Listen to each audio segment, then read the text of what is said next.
I was part of a secret Antarctic mission.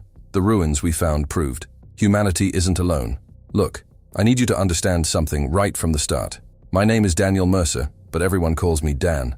I'm 42 years old, former Navy Seabees, which means I've built bases in every godforsaken corner of this planet. Iraq, Afghanistan, Arctic Circle, you name it, I've drilled into it. I'm a geological engineer by training, which is just a fancy way of saying I know how to dig holes in places where holes shouldn't exist. I've worked in temperatures that would kill most people. I've seen things that would make your average civilian quit on day one, and I've kept my mouth shut about classified operations more times than I can count. That's important, the keeping my mouth shut part, because that's exactly why they came to me. And when I say they, I mean the kind of people who don't exist on paper, who work for companies with names you'll never find on Google, who make problems disappear, the kind of people you don't say no to unless you're stupid or suicidal. It was October 2023 when I got the call. I was living in a crappy apartment in Denver, divorced, drinking too much, working construction jobs that barely paid the bills. My ex-wife had taken the house, the dog, and whatever pride I had left. Military pension wasn't enough to cover alimony and my own rent, so I was basically one bad month away from being homeless. When your phone rings at 11 p.m. and the guy on the other end says he represents a private defense contractor and wants to meet you tomorrow morning at a hotel downtown, you don't ask questions. You show up. Because maybe, just maybe, this is the break you've been waiting for. So I showed up at the Hilton on 17th Street, walked into a conference room on the 3rd floor, and met a man who introduced himself only as Mr. Sutton. No first name, no business card, just a crisp black suit, cold eyes, and a handshake that felt like shaking hands with a statue. Sutton didn't waste time with small talk. He slid a folder across the table, unmarked, thick, sealed with one of those security strips that shows if it's been opened. He told me not to open it yet, just listen. He said his company had a contract for a recovery operation in Antarctica. 3 months, all expenses paid, and a completion bonus of $500,000. I actually laughed. I thought it was a joke. 500 grand for 3 months? That's more than I made in the last 5 years combined. But Sutton didn't laugh. He didn't even blink. He just stared at me with those dead eyes and said, "Mr. Mercer, we don't joke about compensation." That's when I knew this wasn't normal. Nobody pays that kind of money for normal. I've worked classified ops before, secret bases, black budget projects, and the most I ever made was maybe 200 grand for a year-long deployment. This was triple that for a quarter of the time. Then came the NDAs. And I'm not talking about your standard, don't tell anyone about the project paperwork. I'm talking about documents so thick they could stop a bullet. Page after page of legal jargon that basically said if I ever talked about what I saw, did, or even thought about during this mission, I'd spend the rest of my life in a federal prison, maybe worse. There were clauses about irrevocable consent to surveillance, acknowledgement of extreme operational security requirements, and my personal favorite, voluntary submission to medical and psychological evaluation as deemed necessary by contracting authority. I had to initial every page. 57 pages. My hand was cramping by the end. And the whole time, Sutton just sat there watching me like a hawk watching a mouse. When I finally finished, he collected every single page, didn't give me a copy, and told me congratulations. I was now part of Operation Aurora. Cute name, right? Sounded almost peaceful. The briefing was vague, and I mean deliberately vague. Sutton said we'd be going to a temporary research station in Antarctica to recover equipment from an installation that had been abandoned in the 1980s. Some kind of failed research project, he said. The Cold War-era stuff that got buried, literally and figuratively, when funding dried up. Our job was simple. Fly in, dig it up, catalog everything, pack it out. 3 months, in and out, nobody needs to know. He showed me satellite photos of the location, but they were weird, too blurry, too much interference. He blamed it on magnetic anomalies in the region, said the area was known for screwing with electronics. I nodded along, but something felt off. I've seen plenty of satellite imagery from polar regions, and yeah, there's interference, but not like this. These photos looked deliberately obscured, like someone had taken an eraser to them. Then he told me about the team. 8 people total, including me. All ex-military or intelligence, all with specialized skills, all with spotless records, and, here's the key part, all with a history of keeping their mouths shut on Black Ops. There was going to be a medic, 2 scientists, a communications specialist, a pilot, a security officer, and another engineer besides me. No government officials, no oversight, no media, no satellites tracking us. We'd be completely off the grid for 3 months. When I asked why we needed a security officer for an equipment recovery mission, Sutton gave me this thin smile and said, "Antarctica is a dangerous place, Mr. Mercer. We take precautions." Yeah, precautions. That should have been my first red flag. But you know what I was thinking about? $500,000. Enough to pay off my debts, get back on my feet, maybe even take a real vacation for the first time in a decade. So I ignored the voice in my head screaming that something was wrong. We were supposed to leave in 2 weeks. Sutton gave me a vaccination schedule. Standard stuff for polar deployment, or so he said. Hepatitis, tetanus, some experimental cold weather immune booster that I'd never heard of. I had to report to a private clinic in Aurora, not the hospital, a clinic, where a doctor who barely spoke to me stuck me with 4 different needles and told me I might feel mild discomfort for a few days. Mild discomfort turned out to be 3 days of fever, chills, and hallucinations so vivid I thought I was dying. But I didn't call anyone, didn't go to the ER, because the paperwork I'd signed made it real clear that any unauthorized medical consultation would void my contract. So I wrote it out alone in my apartment, sweating through my sheets, seeing shapes in the shadows that shouldn't exist. On the 4th day, the fever broke. I felt different, clearer, stronger, like someone had turned up the contrast on reality. I didn't think much of it at the time. I should have. A week before departure, I got a package at my door. No return address, just my name, and a courier sticker. Inside was cold weather gear, and I'm not talking about your REI catalog stuff. This was military-grade Arctic equipment, thermal layers that felt like they were woven from something that wasn't quite fabric, boots with soles so thick and insulated they could walk on lava, gloves with built-in heating elements powered by batteries that supposedly lasted 72 hours on a single charge, and goggles. Those goggles were something else. They had some kind of heads-up display on the inside, GPS coordinates, temperature readouts, even a damn compass. This wasn't equipment you bought. This was equipment that shouldn't exist outside of DARPA labs. I tried everything on in my living room, and it fit perfectly. Perfectly, like it had been custom-made for my exact measurements. Which meant they'd been watching me long before Sutton ever sat down in that hotel conference room. The day before we left, my phone rang one last time. It was Sutton. He said, "Mr. Mercer, I want to be very clear about something. Once you board that plane tomorrow, there is no turning back. You will see things that will challenge everything you think you know. You will be asked to keep secrets that will weigh on you for the rest of your life. If you have any doubts, any hesitation, now is the time to walk away. We'll still compensate you for your time, $50,000, no questions asked. But if you get on that plane, you're committed." I stood there in my apartment, holding the phone, looking at all that high-tech gear spread out on my couch, and I thought about my ex-wife, my empty bank account, the dead-end life I was living. I thought about $500,000, and I said the words that would change everything. I said, "I'm in." Sutton was quiet for a moment. Then he said, "Good luck, Mr. Mercer. You're going to need it." And he hung up. That should have been my second red flag, but I didn't care, because I thought I was going to Antarctica to dig up some old Cold War junk and get paid a fortune for it. I had no idea I was about to discover something that would shatter everything I thought I knew about humanity, history, and our place in the universe. No idea that I was about to step into a nightmare that's still not over. The flight to Antarctica wasn't on any commercial airline. Hell, it wasn't even on a military transport that I recognized. We met at a private airfield outside of Christchurch, New Zealand, one of those places that doesn't show up on Google Maps, where the fence is topped with razor wire and guys with rifles watch you from towers. The plane itself looked like a modified C-130, but stripped down and retrofitted with technology I'd never seen before. No markings, no tail numbers, nothing that could identify who owned it or where it came from. The 7 other team members were already there when I arrived, standing around in small groups, not really talking to each other. We all had that same look, experienced, tough, and trying real hard not to show that we were nervous. Nobody introduces themselves by rank in operations like this, just first names.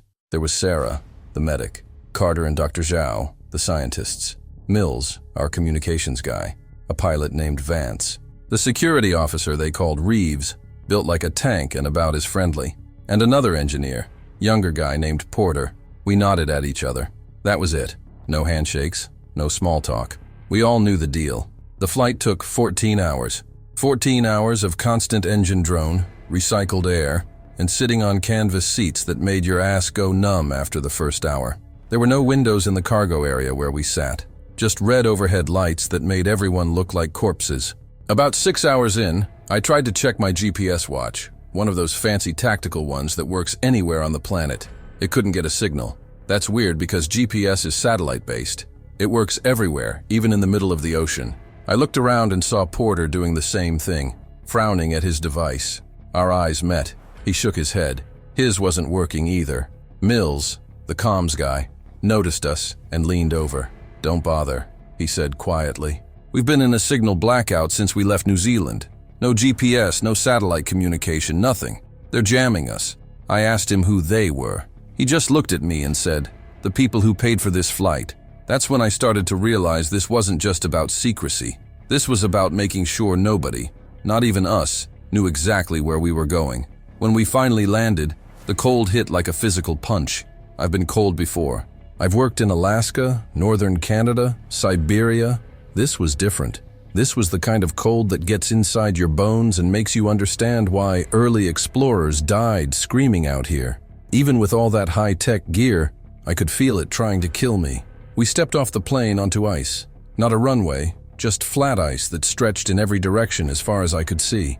The sky was that weird, pale blue you only get in polar regions, like the color has been drained out of the world. And the silence. God, the silence. No birds, no wind, just nothing. It was like stepping onto an alien planet. The base was about half a mile from where we landed, a cluster of prefab modules connected by enclosed walkways, surrounded by equipment containers and generators. But here's the thing. This wasn't a research station.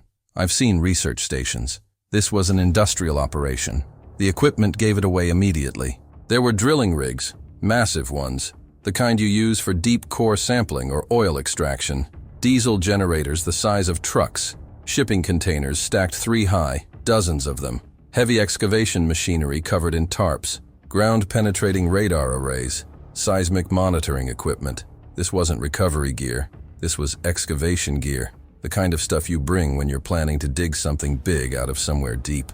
I looked at Porter, and he was staring at the same thing I was, his face pale. Carter, one of the scientists, actually laughed, this bitter, humorless sound. "They lied to us," she said flatly. "We're not recovering anything. We're digging for something." Sarah, the medic, asked the obvious question. Digging for what? Nobody answered her, because none of us knew. But we were about to find out, and I don't think any of us were ready for the answer. We were led into the main habitat module by a man who introduced himself as Commander Haynes. Military bearing, gray hair, the kind of guy who'd seen some shit and stopped being impressed by anything. He didn't waste time. We gathered in the briefing room. Bare walls, metal table, chairs bolted to the floor like we were on a ship, and he pulled up a screen. "Forget everything you were told before," he said. "No preamble, no apology, just straight to it. You're not here for equipment recovery." That was the cover story to get you out here without questions. Your real mission is archaeological excavation. Archaeological, in Antarctica. I actually laughed, thought he was joking, but Haynes didn't laugh. He clicked a remote, and the screen showed radar imaging, layers of ice rendered in false color, depth markers on the side. And there, about 2 kilometers down, was something that didn't belong. A shape, geometric, massive. It looked like a building complex buried under 1.5 miles of ice. Haynes zoomed in on the image. The shape had straight edges, right angles, symmetrical features. 3 months ago, he said, a classified satellite survey detected an anomaly in this region. Structural features inconsistent with natural ice formation or geological activity. Follow-up ground-penetrating radar confirmed it. There is a man-made structure buried beneath 2,000 meters of glacial ice. Based on ice core dating, it's been there for at least 12,000 years, maybe longer. The room was dead silent. Dr. Zhao, the archaeologist, finally spoke up. "That's impossible. 12,000 years ago, this entire continent was covered in ice. There was no human civilization advanced enough to build anything, let alone in Antarctica." Haynes looked at her with something that might have been pity. "That's correct, Doctor. No human civilization." He let that hang in the air for a moment. which is why we're here, to find out who built it. My brain was trying to process what he was saying. A structure, 12,000 years old, in Antarctica, built by, what? Not humans? I've never been the kind of guy who believes in ancient aliens or conspiracy theories. I believe in what I can see, what I can measure, what I can dig up with my own hands. But the radar image didn't lie. That was architecture down there. Someone or something had built it, and then it had been buried under kilometers of ice for longer than recorded human history. Porter asked the question we were all thinking. Why us? Why bring in contractors for this? Why not an international team, universities, governments? Haynes smiled, and it wasn't a friendly smile. Because if this is what we think it is, the last thing anyone wants is for the world to know about it. Not yet. Maybe not ever.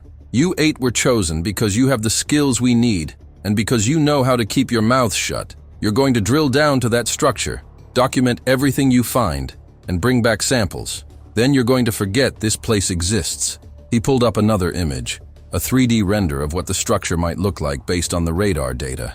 It was huge, multiple levels, interconnected chambers, covering an area the size of several football fields. The walls were thick, reinforced, like whoever built it expected it to last, or needed it to survive something. We estimate 4 to 6 weeks to drill down to the upper level, Haynes continued. Another 2 weeks to create a stable access shaft. Then you go in. We have no idea what condition the interior is in, whether it's flooded, collapsed, or perfectly preserved. We don't know what you'll find down there, but whatever it is, it's been waiting under the ice for 12,000 years, and we're about to wake it up. He clicked off the screen and looked at each of us in turn. Questions? Nobody said anything. What do you even ask in a situation like that? Finally, Reeves, the security officer, spoke. What do we do if we find something dangerous? Haynes didn't hesitate. You neutralize it, by any means necessary. That's when I noticed the weapons locker at the back of the room. Not rifles for protection against wildlife. Antarctica doesn't have any dangerous wildlife. These were combat weapons, military grade, like they were expecting a war. The first night, I couldn't sleep. None of us could.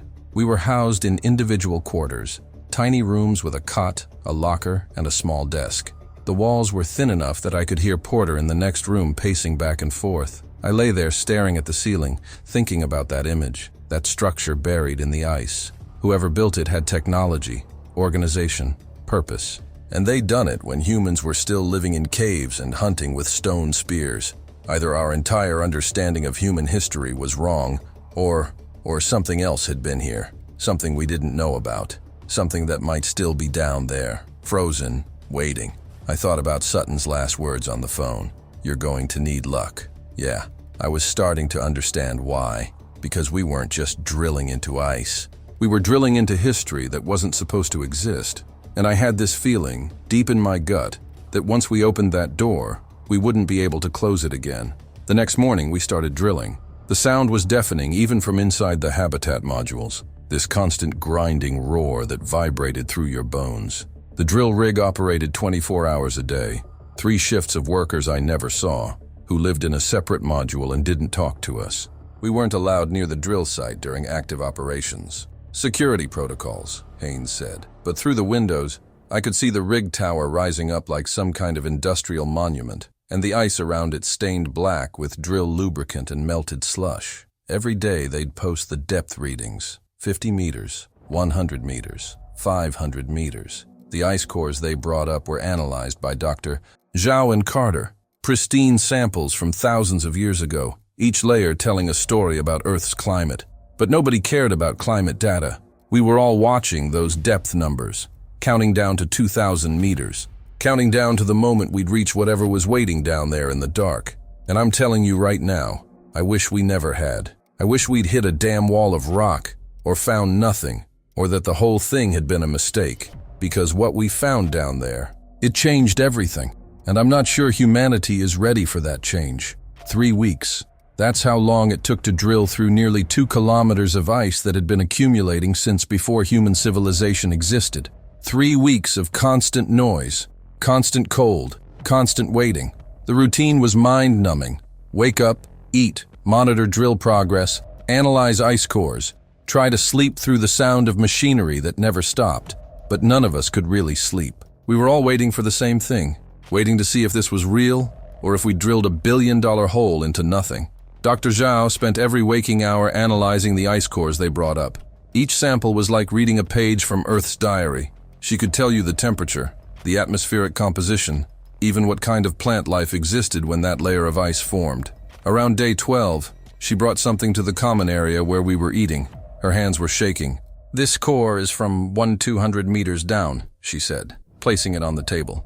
"Based on isotope dating, this ice formed approximately 15,000 years ago. Late Pleistocene epoch." Carter looked up from his food. "So, we expected that." Zhao shook her head. "You don't understand. 15,000 years ago, Antarctica wasn't a frozen wasteland. The ice sheets were smaller. There were coastal regions that might have been habitable. This ice, it fell as snow during a period of rapid climate change." She pulled up her tablet and showed us temperature reconstruction graphs. Around 12,000 to 15,000 years ago, there was a massive global climate event. Temperatures dropped dramatically, ice sheets expanded, sea levels changed by hundreds of feet. Some scientists call it the Younger Dryas impact theory, possibly caused by a comet or asteroid strike that triggered rapid glaciation. She looked at each of us. "Whatever is buried down there, it was built before this freeze. It was above ground when this region might have still been habitable, and then it got buried under 2 kilometers of ice in what was probably a very short geological time frame." Porter said what we were all thinking. "So you're saying whoever built it might have lived through that. They knew it was coming. They built underground." Zhao nodded slowly. "Or they built it to survive what was coming. Like a bunker, a vault, a time capsule." The room went quiet. We were sitting there, eating reconstituted beef stroganoff, and this woman was casually suggesting that we were drilling toward a structure built by an unknown civilization that tried to survive an apocalypse 15,000 years ago. The breakthrough happened on day 21. I was in my quarters trying to read when the alarm went off. Not an emergency alarm, but the signal that meant something had changed with the drill operation. I threw on my gear and ran to the operations center. Everyone was already there, crowded around the monitors. Haynes was on the radio with the drill team, and I could hear the tension in his voice. "Say again. You're breaking up." The voice on the other end was crackling with static. "Not ice anymore. Drill bit hit something solid. Torque spiked to maximum. We've stopped drilling to avoid damaging equipment." Haynes looked at the depth gauge. 1,147 meters. We were still over 100 meters from where the radar said the structure should be. He asked the question we were all thinking. "What did you hit?" The reply came back, "Unknown. But it's not geological. It's too uniform. Waiting for your orders, Commander." Haynes didn't hesitate. "Deploy the fiber optic camera. I want eyes on whatever's down there. Now." It took them 40 minutes to thread the fiber optic cable down the drill shaft. 40 minutes of standing around watching a blank screen, listening to progress updates, barely breathing. When the camera finally reached bottom, the image came through grainy and dark. Just the LED lights from the camera bouncing off something. The drill operator adjusted the angle, and suddenly we could see it clearly. It wasn't ice. It was metal, or something that looked like metal. Dark gray, smooth surface with a texture that almost looked machined. Perfect right angles where 2 surfaces met. No corrosion. No damage from the drill bit except for some fresh scraping where we'd hit it. "Doctor." Zhao leaned closer to the screen, her face inches from the monitor. "Oh my God," she whispered. "That's artificial. That's architecture." Carter was shaking his head, like he could deny what we were seeing. "It could be a natural formation. Basalt columns form right angles sometimes. Devil's Postpile, Giant's Causeway. Basalt doesn't look like that," Porter interrupted. He pointed at the screen. "Look at the surface finish. That's machined, processed. That's not natural stone." Haynes ordered them to drill at an angle, to move away from the structure and continue downward. If we'd hit the roof of something, we needed to get past it and come up from below, or find an entrance. But over the next 72 hours, every time they tried to drill deeper, they hit more of the same material. It wasn't just a roof. It was massive. The structure extended in every direction they drilled. Porter and I spent hours mapping out the drill attempts, plotting them in 3 dimensions. What emerged was terrifying in its implications. We weren't drilling toward a building. We were drilling into a complex that covered at least 3 square kilometers. And it was sealed. Completely sealed. Whatever was inside had been locked away for 15,000 years under ice that formed during a global catastrophe. "They didn't want anyone getting in," I said. staring at our 3D model. Or, Porter replied quietly, they didn't want anything getting out. On day 24, they found it. A seam. The fiber optic camera picked up a vertical line in the otherwise smooth surface, a separation between two sections. It was barely visible, maybe a centimeter wide, but it ran straight and true for as far as the camera could see. Haynes had them follow it, threading the camera along the seam. After 20 meters, it turned 90 degrees, then 90 degrees again, and again. It was a doorway, or something that had been a doorway. The edges were too precise to be anything else, but there was no handle, no visible mechanism, no way to open it from the outside. Just this perfectly rectangular outline, sealed shut tighter than a bank vault. Dr. Zhao was practically jumping up and down. We need to get down there. We need to see this in person. We need... Haynes cut her off. We need to drill an access shaft wide enough for personnel and equipment. That's going to take another week minimum. He looked at all of us. And then we're going in. So I suggest you start preparing yourselves for what might be inside. The next 7 days were the longest of my life. They widened the drill shaft to 3 meters diameter, reinforced it with steel casing, installed a cable system for lowering equipment and personnel. We ran drills on emergency procedures. What to do if the shaft collapsed, if we lost communication, if someone got injured 2 kilometers below the surface. Reeves started issuing equipment that made me nervous. Helmets with cameras, respirators in case of toxic gas, even sidearms for each team member. When I asked why we needed guns to explore an empty structure, he just looked at me and said, "It's not empty until we prove it's empty." That night, I couldn't sleep at all. I kept thinking about that sealed doorway, about how precisely it was made, about how something built 15,000 years ago shouldn't look that advanced, that intentional. And I kept thinking about what Zhao had said, that whoever built it knew the ice was coming. They prepared for it, which meant they had knowledge, technology, and time to build something designed to last through an extinction-level event. On day 32, we got the green light. The shaft was complete. The access cage, basically a modified mining elevator, was installed and tested. At 0600 hours, the 8 of us gathered at the shaft entrance. It was just a hole in the ice, 3 meters wide, with metal casing disappearing into darkness so deep the bottom was invisible. Haynes gave us the briefing one more time. We'd descend in 2 groups of 4. First team would secure the bottom and do initial reconnaissance. Second team would bring additional equipment and begin documentation.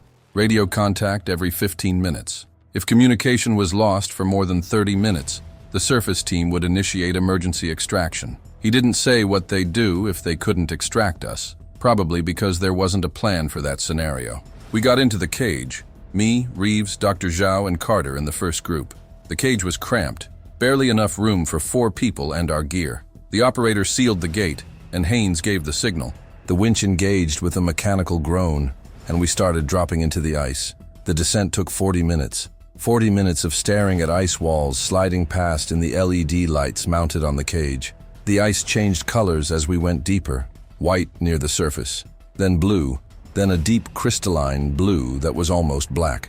You could see layers, like tree rings, each one representing years of snowfall, compressed into solid ice.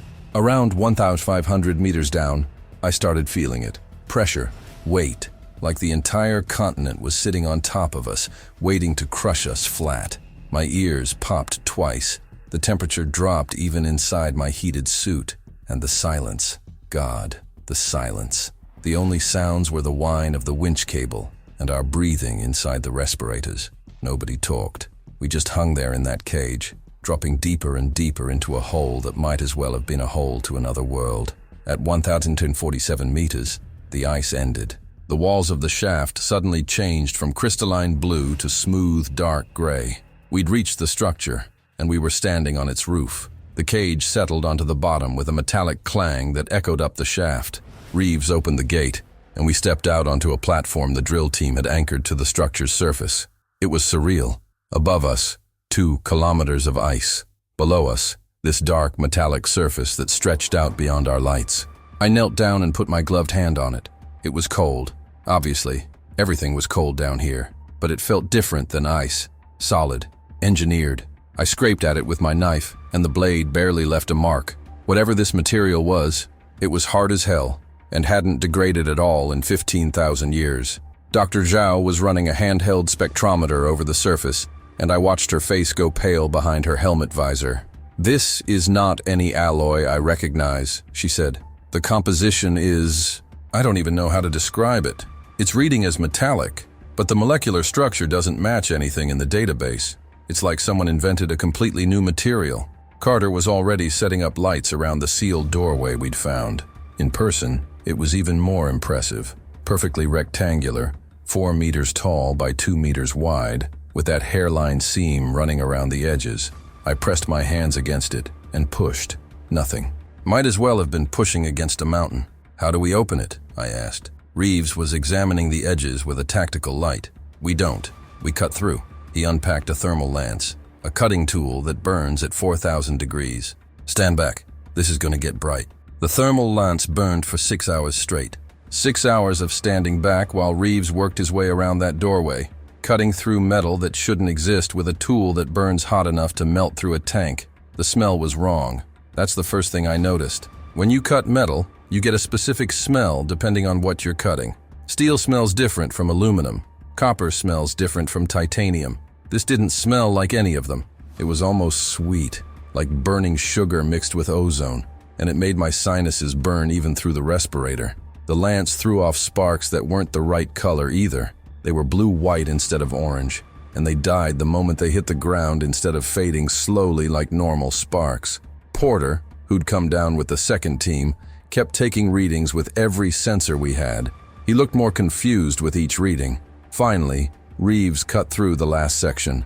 The rectangle of metal he'd been cutting around didn't fall inward like you'd expect. It just stayed there, held in place by nothing. Reeves had to physically push it, and when it finally gave way, it fell with a crash that echoed into darkness beyond. The opening revealed a space beyond. Total darkness.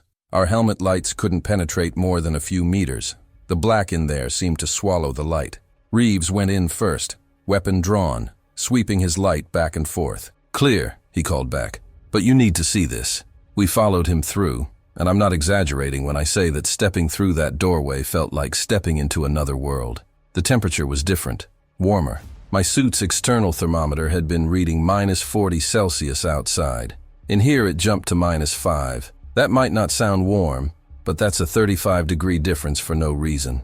We were still under 2 kilometers of ice. There should be no heat source, but there was. Something in here was generating warmth after 15,000 years. The chamber we entered was roughly circular, maybe 20 meters across, with a ceiling that rose up into darkness beyond our lights. And the walls, Jesus, the walls. They weren't smooth like the exterior. They were covered in symbols, geometric patterns that hurt to look at directly. I'm serious. I tried to focus on one section, tried to trace the lines with my eyes, and my vision started to swim. It was like those optical illusions that make your brain misfire, except worse. The symbols seemed to shift when you weren't looking directly at them, rearranging themselves into different configurations. Dr. Jha was trying to photograph them, but her camera kept malfunctioning. The images came out blurred or distorted, even though the camera itself was working fine everywhere else. "These aren't decorative," she said, her voice shaking. "This is writing. This is language. But the structure of it, it's not like any written language I've ever seen. Human languages, even ancient ones, follow certain patterns. Linear, circular, hierarchical. These patterns they're 3-dimensional, maybe 4-dimensional. Like whoever wrote them was thinking in dimensions we don't naturally perceive." Carter was running his hand along the wall, careful not to touch the symbols. "The wall itself is warm," he said. "Not much, maybe 5 degrees above ambient. But that shouldn't be possible. There's no power source, no thermal mass that could retain heat for this long." Porter had his scanner pressed against the wall, frowning at the display. "I'm getting electromagnetic readings. Faint, but consistent. There's some kind of energy field in the walls themselves. Not radioactive, at least not any radiation I can measure. But something is active in there." He looked up at us. "Guys, this place isn't dead. Whatever technology they built into these walls, it's still functioning after 15,000 years. Let that sink in for a moment. We were standing inside a structure older than the pyramids, older than Stonehenge, older than any civilization we know about, and it still had power. We've got satellites that last 20 years if we're lucky. We've got nuclear reactors designed for 50-year lifespans. These people built something that lasted 15,000 years under kilometers of ice and still worked. What the hell were they? Reeves had moved deeper into the chamber and was calling us over. "Multiple exits," he said, pointing his light at 3 doorways, spaced evenly around the circular wall. No doors, just openings leading to more darkness. We need to decide. "Do we explore, or do we report back first?" Haynes's voice crackled over the radio. Still working, surprisingly, though the signal was weaker than it should be at this depth. "What's your status?" Reeves gave him the rundown. "Structure breached, internal temperature anomaly, unknown power source still active, multiple passageways to explore." There was a long pause before Haynes responded. "Document everything. Take 1 passage. 30 minutes exploration, then return to base chamber. Do not split up." Good advice. In any horror movie, splitting up is how people die. But this wasn't a movie. This was real. And we were about to go deeper into a place that had been sealed away since before human civilization existed. We chose the center passage because it was the widest. It sloped downward, not steeply, but noticeably. We were going deeper into the structure. The passage was about 3 meters wide and 4 meters tall. Too big. That's what struck me immediately. These proportions were wrong for humans. The doorway was tall enough that I could have stood on Porter's shoulders and not touched the ceiling. Who builds doors that tall unless they need them that tall? The walls in the passage were different from the entrance chamber. Smoother with fewer symbols, but there were recessed panels every few meters. Rectangular indentations about 2 meters tall, evenly spaced. They looked almost like windows or screens. I ran my hand over one, and for just a second I thought I saw something flicker inside it. A brief flash of light, or color, or movement. But when I looked directly at it, there was nothing, just my reflection in a dark surface. "Did you see that?" I asked. Carter nodded. "Yeah, I saw it too." Like the panel lit up for a second. We stood there staring at it, waiting for it to happen again, but nothing. Whatever had caused it didn't repeat. We kept moving. After about 40 meters, the passage opened into another chamber. This one was different, rectangular instead of circular, smaller, maybe 10 meters by 15, and it was full of things, not debris, not rubble, objects, intact objects arranged on what looked like tables or shelves built into the walls. I'm trying to find the right words to describe what we saw. Imagine walking into a museum exhibit, except nothing in the exhibit makes sense. There were tools, at least I think they were tools, handles with unfamiliar grips, attached to heads or blades made from that same strange metal. Some were recognizable in function, cutting implements, maybe drilling tools, but the design was off. The ergonomics were wrong, like they were made for hands that were similar to human hands, but not quite the same. There were containers, sealed vessels made from materials that looked like ceramic or glass, but felt too light when I picked one up. I shook it gently. Something shifted inside. "Don't open it," Reeves said sharply. "We don't know what's in there. Could be biological samples. Could be contaminated." He was right, of course. But the temptation was overwhelming. To open one of these containers and see what a civilization from 15,000 years ago thought was worth preserving. Dr. Zhao was examining what looked like a tablet, flat, rectangular, about the size of an iPad, made from that dark material. The surface was covered in the same kind of symbols we'd seen on the walls, but these were etched or printed on. She tried touching it, pressing different areas. Nothing happened. "It's a record," she said. "I'm sure of it. Like a book or a data storage device. But I have no idea how to access it." She bagged it carefully, labeled it, added it to our collection. We were gathering samples of everything. Tools, containers, tablets, even small pieces of the wall material where Porter managed to chip off a corner. Every sample went into sealed containers, cataloged, documented. This was the discovery of the century. Hell, the discovery of human history. Except it wasn't human history. That was becoming more obvious with every object we examined. The proportions, the designs, the way things were shaped and arranged. This wasn't made by humans. This was made by something else. That's when I noticed the temperature had climbed again. My suit was reading +2 Celsius, above freezing. That's impossible at this depth, this location. I checked my thermometer twice, thought it was malfunctioning. But Porter's read the same, and Carter's. We were getting warmer the deeper we went. "There's a heat source," Porter said, stating the obvious. "Something generating significant thermal energy. Maybe geothermal, a hot spring or volcanic vent, but that didn't make sense either. We'd surveyed this area extensively. There was no geothermal activity, no volcanic features. This wasn't Iceland or Yellowstone. This was the most geologically stable part of Antarctica. The heat had to be coming from the structure itself, from whatever power source had kept it alive for 15,000 years. Reeves checked his watch. We're at 28 minutes. We need to head back. But as we turned to leave, I saw something at the far end of the chamber. Another doorway, larger than the others, and beyond it, light. Not reflected light from our helmets, not bioluminescence or phosphorescence, actual light, faint but unmistakable. Blue-white light coming from deeper in the structure. "Contact surface team," I said to Reeves. "Tell them we're extending the exploration time. There's something active down here." He didn't argue. He'd seen it too. We approached the doorway carefully, weapons and lights ready, though I don't know what we thought we'd shoot. Ghosts? The light was coming from what looked like a much larger chamber beyond. We could only see part of it from the doorway, but what we could see made my breath catch. The walls were glowing, not with reflected light or from our flashlights. The walls themselves were emitting that soft blue-white light, pulsing gently like a heartbeat. And in the center of the chamber, we could see the outline of something big, something that looked mechanical, something that absolutely should not be functional after sitting here for 15,000 years. But as we stood there watching, the light pulsed brighter, and I swear, I heard something, not through my ears, through the ground, through the walls, through my bones, a vibration, a frequency, like the structure itself was waking up, like it had been waiting for us to arrive. And now that we were here, something was starting. Reeves grabbed my arm. "We're leaving. Now." We backed away from the doorway, eyes still on that pulsing light. As we retreated, I could have sworn the light grew brighter, like it was following us, trying to reach us. We practically ran back through the passage, back to the entrance chamber, back to the platform where the access shaft waited. As we climbed into the cage to ascend, I took one last look at the doorway we'd cut through, and I saw something that made my blood freeze. The symbols on the walls around the entrance. They were moving, slowly, like water flowing. The geometric patterns were shifting, rearranging themselves, forming new configurations, new messages, like the structure was rewriting itself, like it was thinking. The cage jerked upward, and we began the 40-minute ascent back to the surface. Nobody talked. We were all processing what we'd seen, what we'd found. This wasn't just an ancient structure.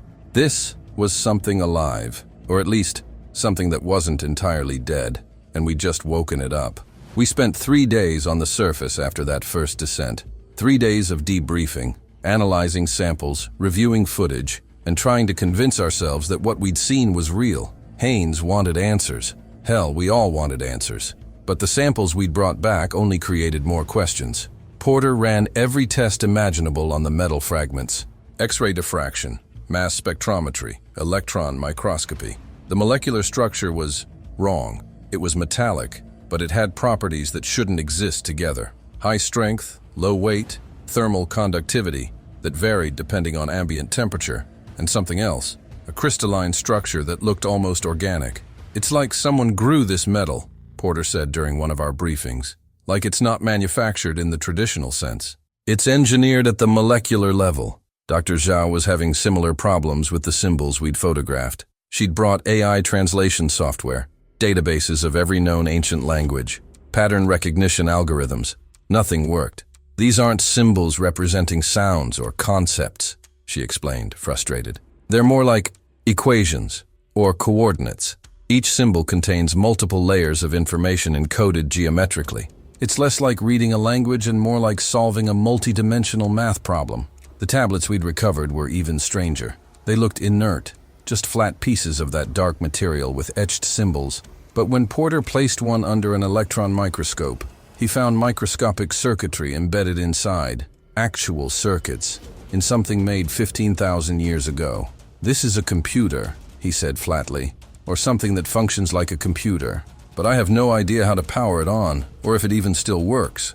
Carter had been dating the organic samples we'd found, traces of what might have been wood, fabric, or paper preserved in sealed containers. The carbon-14 dating came back consistent, 12,000 to 15,000 years old, right at the end of the last ice age, right when global temperatures dropped suddenly and ice sheets expanded across the northern hemisphere. "The Younger Dryas period," Carter explained. "There's a theory that it was triggered by a comet impact or series of impacts. Massive climate disruption. Sea levels dropped by hundreds of feet. Temperatures plummeted. Entire ecosystems collapsed. He paused. If this structure was built before that event, and then buried by rapid glaciation, these people knew it was coming. They had warning. Time to prepare, to build something that could survive. On day 4, we went back down. This time, we were better prepared. More lights, more equipment, more documentation tools, and this time we were going deep. Haynes had authorized full exploration of the complex. Map everything, document everything, understand what this place was. The descent felt different the second time, less terrifying, more anticipatory. We knew what was waiting at the bottom, or we thought we did. When we entered the structure again, the first thing I noticed was that the entrance chamber was brighter. Not much, but noticeably. Those symbols on the walls were definitely glowing now. Faint bioluminescence or phosphorescence that our lights had been too bright to see before. In the dimmer ambient light, they were visible, pulsing slowly, rhythmically, like a heartbeat. "It's getting more active," Porter said quietly. "Whatever power system runs this place, it's waking up." That should have scared us more than it did. But we'd come too far to turn back now. We chose a different corridor this time, the rightmost passage from the entrance chamber. It sloped downward, like the first one, but more steeply. The walls were lined with those recessed panels we'd seen before, dozens of them stretching into the darkness. I stopped at one and examined it more carefully. The surface was smooth, almost glass-like, but it didn't reflect like glass. It absorbed light. When I shined my flashlight directly at it, the light seemed to sink into the surface rather than bounce back. And there were those symbols again, etched around the border of each panel. Dr. Zhao was documenting them with her camera, taking hundreds of photos, when one of the panels flickered, just like before. A brief flash of color, blue, maybe green, that appeared for less than a second, and then vanished. But this time, Carter caught it on video. We reviewed the footage frame by frame. For exactly 3 frames, 1/10 of a second, the panel had displayed something, an image. It was blurry, distorted, but unmistakably an image of something. Could have been a face, could have been a map, could have been abstract art, but it was definitely intentional. "These are displays," Porter said, excitement creeping into his voice. "Like screens, monitors. The whole structure is wired with them. This isn't just a building, it's a facility. A complex with information systems built into the walls." We continued down the corridor. After about 100 meters, it opened into a junction, a large hexagonal chamber with 6 corridors branching off in different directions. The ceiling was at least 10 meters high, way too high for any practical human use. I'm 6'2", and I felt like a child in a space built for giants. The scale of everything was wrong. The doorways were 4 meters tall. The corridors were 5 meters wide. Even the steps, because some corridors had steps, were spaced too far apart. Each step was about 40 centimeters high instead of the 20 or so that humans find comfortable. Whoever built this place, they were bigger than us. A lot bigger. I'd estimate, based on the proportions, they stood somewhere between 7 and 8 feet tall on average. Maybe more. Reeves had taken up position in the center of the hexagonal chamber, mapping the layout on his tablet. "We need a system," he said. "We mark corridors sequentially, left to right from entrance. We explore one at a time, document, return here, then move to the next." It was good tactical thinking. Don't get lost in a maze by trying to explore everything at once. Be methodical. Corridor 1, the leftmost passage, led to what looked like storage areas. Large rooms lined with shelving units built into the walls. Most were empty, but some still held objects. More of those sealed containers, varying in size from small boxes to large crates. Some were transparent, and we could see contents, tools, devices, things that might have been clothing or equipment. One container held what looked unmistakably like a helmet. It was too large for a human head, with an elongated cranium section and a face opening that suggested a face shape different from ours. Dr. Zhao photographed it from every angle, practically vibrating with excitement. "This proves they were humanoid," she said. "Bipedal, with heads, hands, similar basic body structure, but adapted differently, taller, different proportions." Corridor 2 led to what might have been living quarters. Smaller rooms branching off a main hallway, each containing what could have been furniture, raised platforms that might have been beds or tables, built-in fixtures that could have been storage or seating. The proportions confirmed our estimates. These beings had been tall. The beds, if that's what they were were nearly 3 meters long. In one room, we found something that made us all stop. On the wall, preserved perfectly, was what looked like a mural. Not symbols, not writing. Actual pictorial art. It showed figures, tall, slender figures with elongated heads and limbs. They were engaged in some kind of activity, building something, or maybe operating something. Around them were geometric shapes that could have been buildings or machines. And in the background, clearly depicted, was a coastline, mountains, sky. This was a picture of the surface of Antarctica before it was buried in ice. Proof that this place had once been above ground, that these beings had lived here, worked here, walked under an open sky that's now buried under 2 kilometers of glacial ice. Carter was taking samples from the walls, scraping off microscopic amounts of pigment for analysis. If I can date the organic compounds in the paint, we can narrow down exactly when this was created. Dr. Zhao was busy photographing every centimeter of the mural, capturing details. And that's when I noticed something that made my skin crawl. In the corner of the mural, small and easy to miss, there were other figures, shorter figures, different proportions. They were interacting with the tall beings, but in a submissive posture, kneeling, bowing. And these shorter figures, they looked human, not exactly modern human, but close enough. Are you seeing this? I asked, pointing. Zhao zoomed in with her camera, and we examined the image together. The shorter figures had the right proportions for humans, 5 to 6 feet tall, normal limb lengths, round heads. Contact, Porter whispered. This is depicting contact. These beings, whoever they were, they encountered early humans, interacted with them, and suddenly, myths made sense. Stories from every ancient culture about gods who came from the sky, giants who built impossible structures, beings who taught humans agriculture, mathematics, astronomy. What if those weren't myths? What if they were memories? Memories of a time when humanity encountered another intelligent species, a species that was here first. We spent hours exploring the corridors. We found workshops with tools still laid out on benches. We found what might have been laboratories with equipment we couldn't identify. We found a large chamber that could only be described as an auditorium, tiered seating around a central space, capacity for hundreds. We found what looked like a library, walls lined with shelves holding thousands of those tablet-like objects, organized systematically. Each discovery raised more questions. Where did these beings come from? How long had they lived here? Why did they abandon this place? And most importantly, where did they go? The carbon dating kept coming back consistent. Everything we tested was between 12,000 and 15,000 years old. The end of the last ice age, the Younger Dryas event. These beings had lived through the beginning of that catastrophe and had enough warning to build this complex, seal it, preserve it. But for what purpose? A tomb? A time capsule? A shelter they never returned to? By the end of day 4, we'd mapped roughly 30% of the complex.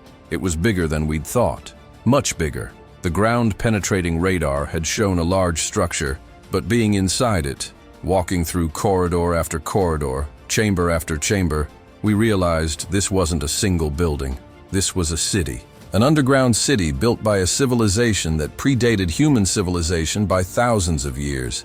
A civilization that had technology we still don't fully understand. A civilization that had been here, on Earth, long before we built our first pyramid or carved our first stone, and we'd never known. Our entire understanding of human history, of human uniqueness, of our place as Earth's dominant intelligence, all of it was wrong. We weren't first. We weren't alone. We were the second act. The sequel to a story we didn't know had been written. As we ascended back to the surface that night, I couldn't stop thinking about those murals, about the tall figures and the short figures interacting, about what our ancestors must have thought when they encountered these beings. Did they see them as gods? As demons? As something beyond comprehension? And I wondered, when these beings left, did they really leave? Or are they still here somewhere, watching, waiting, observing what the second civilization would do with the planet they once called home? On day 7, we found the vault. That's the only word that fits. We'd been systematically exploring the lower levels. Yes, there were multiple levels. This place went down at least 5 stories that we could map, when Porter's ground-penetrating radar picked up a massive void directly beneath the hexagonal junction chamber, a space roughly the size of an aircraft hangar. We searched for 2 hours before finding the entrance. hidden behind what looked like a solid wall but was actually a door. The symbols around it were different from the others, more complex, more deliberate. And when Dr. Zhao photographed them, her translation software actually recognized some patterns. "This is mathematical notation," she said, hands shaking as she showed us her tablet. "These symbols here, they're expressing ratios, constants. This one is pi. This one looks like the golden ratio. And this one, I think this is the speed of light expressed as a relationship." She looked up at us. "They wanted whoever found this to understand that what's beyond this door is important. They're using universal mathematical language to communicate across time." The door itself was sealed differently than the others. No visible seam, no way to cut through like we'd done with the entrance. But there was a panel, one of those screen-like surfaces, positioned at what would be eye level for someone 7 feet tall. Reeves had to stand on the equipment case to examine it closely. The symbols on the panel were raised slightly, like they could be pressed, like buttons. "It's a lock," Porter said. "A combination lock, but instead of numbers, it uses these symbols." We stared at it for a long time. How do you crack a lock from a civilization that's been dead for 15,000 years? Dr. Zhao started by pressing the symbols that corresponded to the mathematical constants we'd identified. Pi first, then the golden ratio, then the speed of light. Nothing happened. She tried them in different orders. Still nothing. We were about to give up when Carter had an idea. What if it's not about the individual symbols, but about the relationship between them? The pattern? He studied the symbols around the door frame, the ones that seemed to be expressing mathematical relationships. Then he started pressing symbols on the panel in a sequence based on the Fibonacci sequence. 1, 1, 2, 3, 5, 8. On the 8th press, something clicked. Deep inside the wall, we heard machinery moving. Ancient machinery that shouldn't work, that had no right to work after sitting dormant for longer than human civilization has existed. But it worked. The door didn't slide open like in science fiction movies. It rolled. The entire section of wall rotated on some kind of massive bearing system, revealing a dark opening beyond. The air that came out was different, warmer, drier, and it smelled, I don't know how to describe it, not musty like you'd expect, not stale, almost sterile, like the air in a hospital, like it had been filtered and preserved. We entered with lights and cameras ready, and what we saw made us stop dead in our tracks. The chamber was enormous, 50 meters across, maybe more, with a ceiling that rose up into shadows beyond our lights, and it was full, absolutely packed with objects, arranged on shelving systems that lined the walls and formed rows down the center of the space. But this wasn't random storage. This was organized, cataloged. Each shelf had symbols marking sections. Each object was positioned deliberately, with space around it. This was a museum, or an archive. A library of physical objects preserved with meticulous care. I'm going to try to describe what we saw, but understand that I'm limited by language. Some of these objects I don't have words for.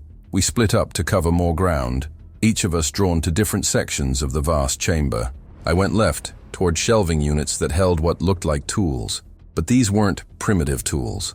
The first thing I picked up, after photographing its position, because Dr. Zhao was screaming at all of us to document before touching anything, looked like some kind of cutting implement. It had a handle that fit my hand reasonably well, though I could tell it was designed for a larger grip. The blade, though. The blade was 30 centimeters long, slightly curved, and when I ran my finger along the edge, carefully, because I'm not stupid, it was still sharp. After 15,000 years, this thing could still cut. The metal hadn't corroded, hadn't dulled, hadn't degraded at all. It looked like it had been forged yesterday. Porter came over to examine it. He ran his spectrometer over the blade and shook his head. Same alloy as the walls. Same impossible molecular structure. This metal is engineered to last. Probably last forever. On the next shelf, I found something that looked like a drill. Cylindrical body, pointed tip. A mechanism that suggested rotation, but no power source I could identify. No battery pack, no cord, no hand crank. I turned it over in my hands, trying to understand how it worked, when Porter said, "Try squeezing the handle." I did. The drill started spinning, fast. The tip became a blur, and the high-pitched whine it made set my teeth on edge. I released the handle, and it stopped immediately. "It's responding to pressure," Porter said, taking it from me. "Or maybe to bioelectric signals from your hand." This is powered by something we don't understand. Possibly it's harvesting energy from the user, or from ambient electromagnetic fields, or something else entirely. He bagged it carefully. If we can figure out how this works, it would revolutionize power systems, handheld tools that never need charging, devices that run indefinitely. That's when it hit me. Every object in this room represented a technological leap we hadn't made. Every tool, every device was a shortcut to capabilities we were still developing or hadn't even imagined. Dr. Zhao was in a different section, practically crying as she photographed shelf after shelf of what could only be described as art, sculptures made from stone, metal, and materials we couldn't identify. Small figurines depicting the tall beings in various poses, working, resting, interacting with each other. Larger pieces that might have been religious icons or decorative elements, and paintings. Actual paintings on panels made from something that looked like canvas, but wasn't. The pigments were still vibrant, blues that practically glowed, reds deeper than blood, golds that seemed to shimmer in our lights. The images showed landscapes, mountains, forests, coastlines, cities with architecture that flowed and curved in ways that seemed almost organic, and the beings themselves, tall and graceful, going about their lives. This is their history, Zhao said quietly. Their culture. They preserved it. They wanted someone to know they existed, to see how they lived. One painting in particular stuck with me. It showed a gathering of the tall beings, standing in a circle around a central figure. The central figure had its hands raised, and from its hands came light, not metaphorical light. The artist had depicted actual beams of light emanating from this being's palms. Around the edges of the painting, the shorter human figures watched, worshipped. That image would haunt me for weeks.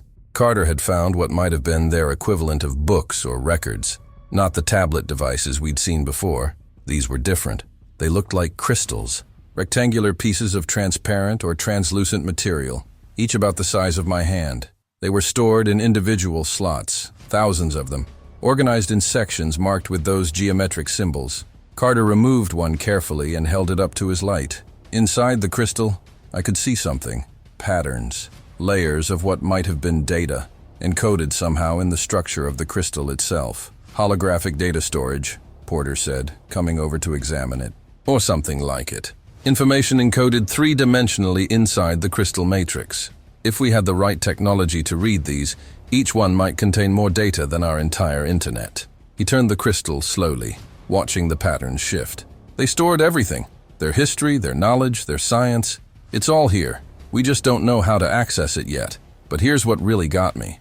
Some of the crystals were glowing. Faintly, almost imperceptibly, but definitely glowing. A soft blue-white light from within, like they were powered by something. Porter tested one with his sensors. Electromagnetic activity. The crystals are generating their own fields, or they're resonating with whatever power source runs this facility. Either way, they're not inert. These aren't just storage media. They're active. In the center of the chamber, we found what could only be described as display cases. Clear containers holding objects that had clearly been considered important enough for special preservation. One held a piece of technology that looked like a gauntlet or glove. It was made from that flexible metallic material we'd seen hints of before, with crystal nodes embedded along the palm and fingers. Dr. Zhao theorized it was some kind of interface device. Another case held what looked like a weapon, though whether it was ceremonial or functional, we couldn't tell. It was elegant, streamlined, with a grip and a barrel-like projection, but no obvious trigger mechanism. Reeves spent 20 minutes examining it through the case, his professional interest obvious. If this is a weapon, it's based on principles I don't recognize. No chemical propellant, no obvious energy source, but the design suggests it projects something, energy maybe, or focused sound, or something else. But the case that made us all stop was the one in the very center. It held a sphere, about the size of a basketball, made from that same dark material as the tablets, but perfectly smooth, completely featureless, except for symbols that seemed to float beneath the surface, moving slowly like fish in dark water. And it was warm. I could feel the heat radiating from it even through the case. "Don't touch it," Porter said sharply when I reached toward the case. "That thing is putting out serious energy readings. Thermal, electromagnetic, and something else I can't identify. It's not radioactive, but it's definitely active." We stood there staring at it, watching those symbols drift and swirl beneath the surface. "What is it?" Carter asked. Nobody answered, because nobody knew. A power source? A computer? A communication device?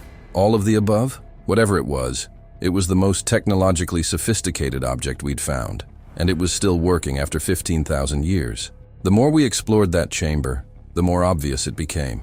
This wasn't a random collection. This was carefully curated, selected. Someone had chosen these objects specifically, arranged them deliberately, created a comprehensive record of their civilization's technology, art, and culture. This was a time capsule, a message to whoever came next. "They knew," Dr. Zhao said, sitting down on the floor among the shelves, overwhelmed.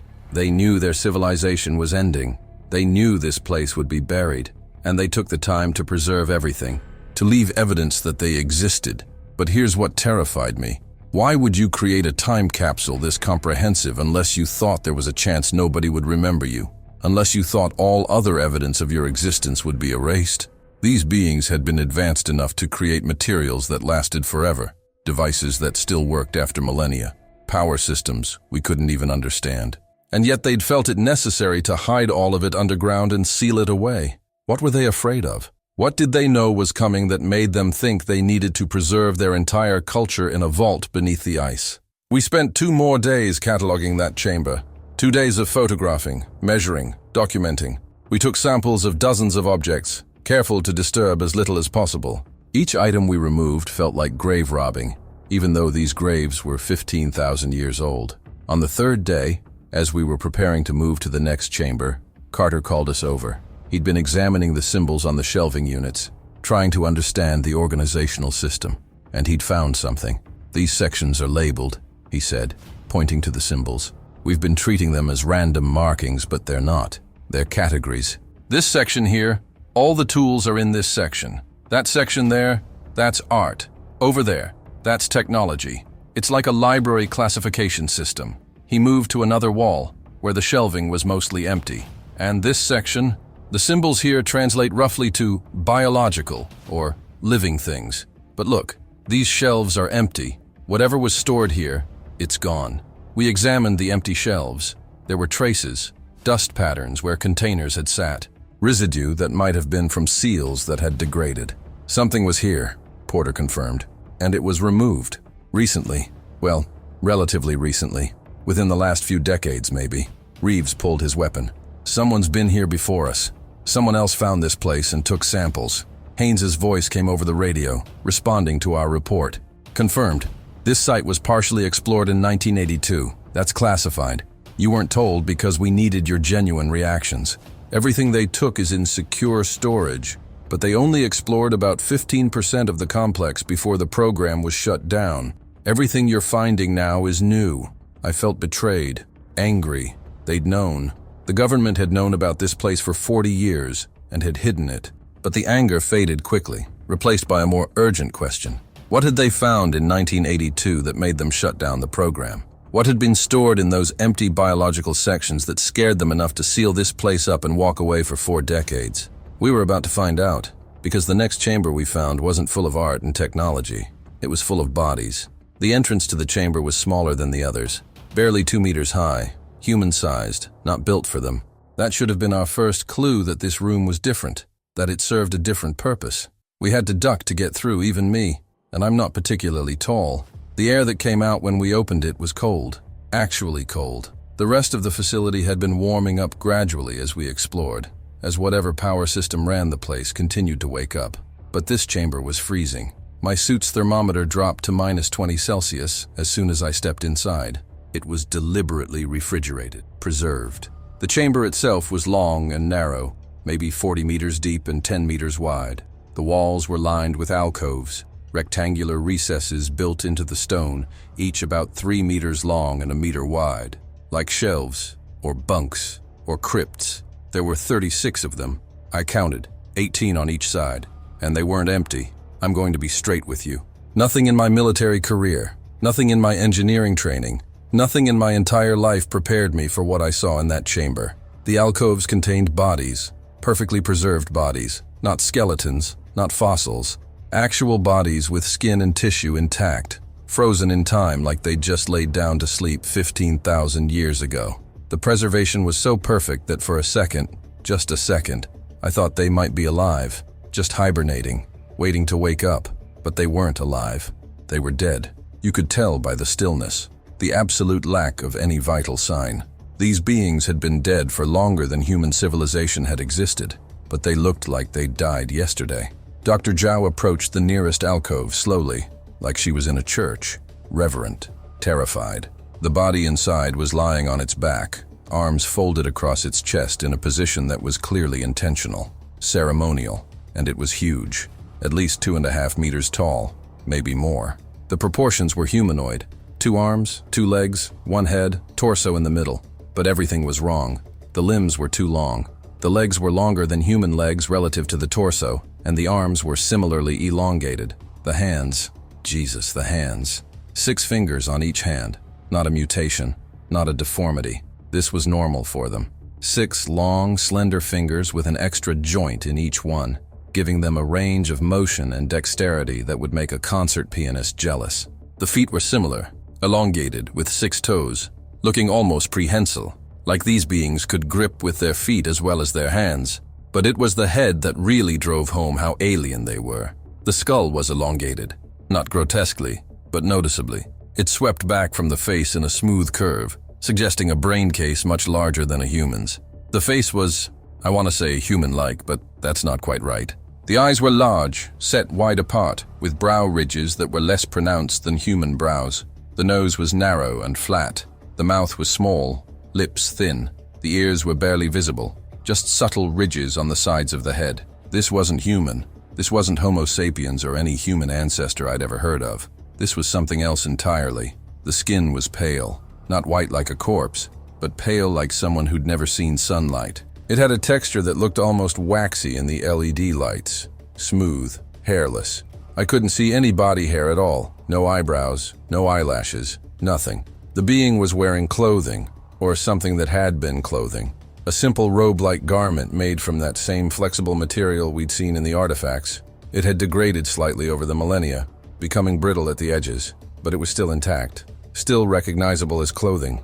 These beings had worn clothes, had culture, had customs. They dressed their dead and laid them to rest with dignity. Carter was taking samples, skin cells, tissue, anything we could analyze, with hands that shook so badly he could barely hold the instruments.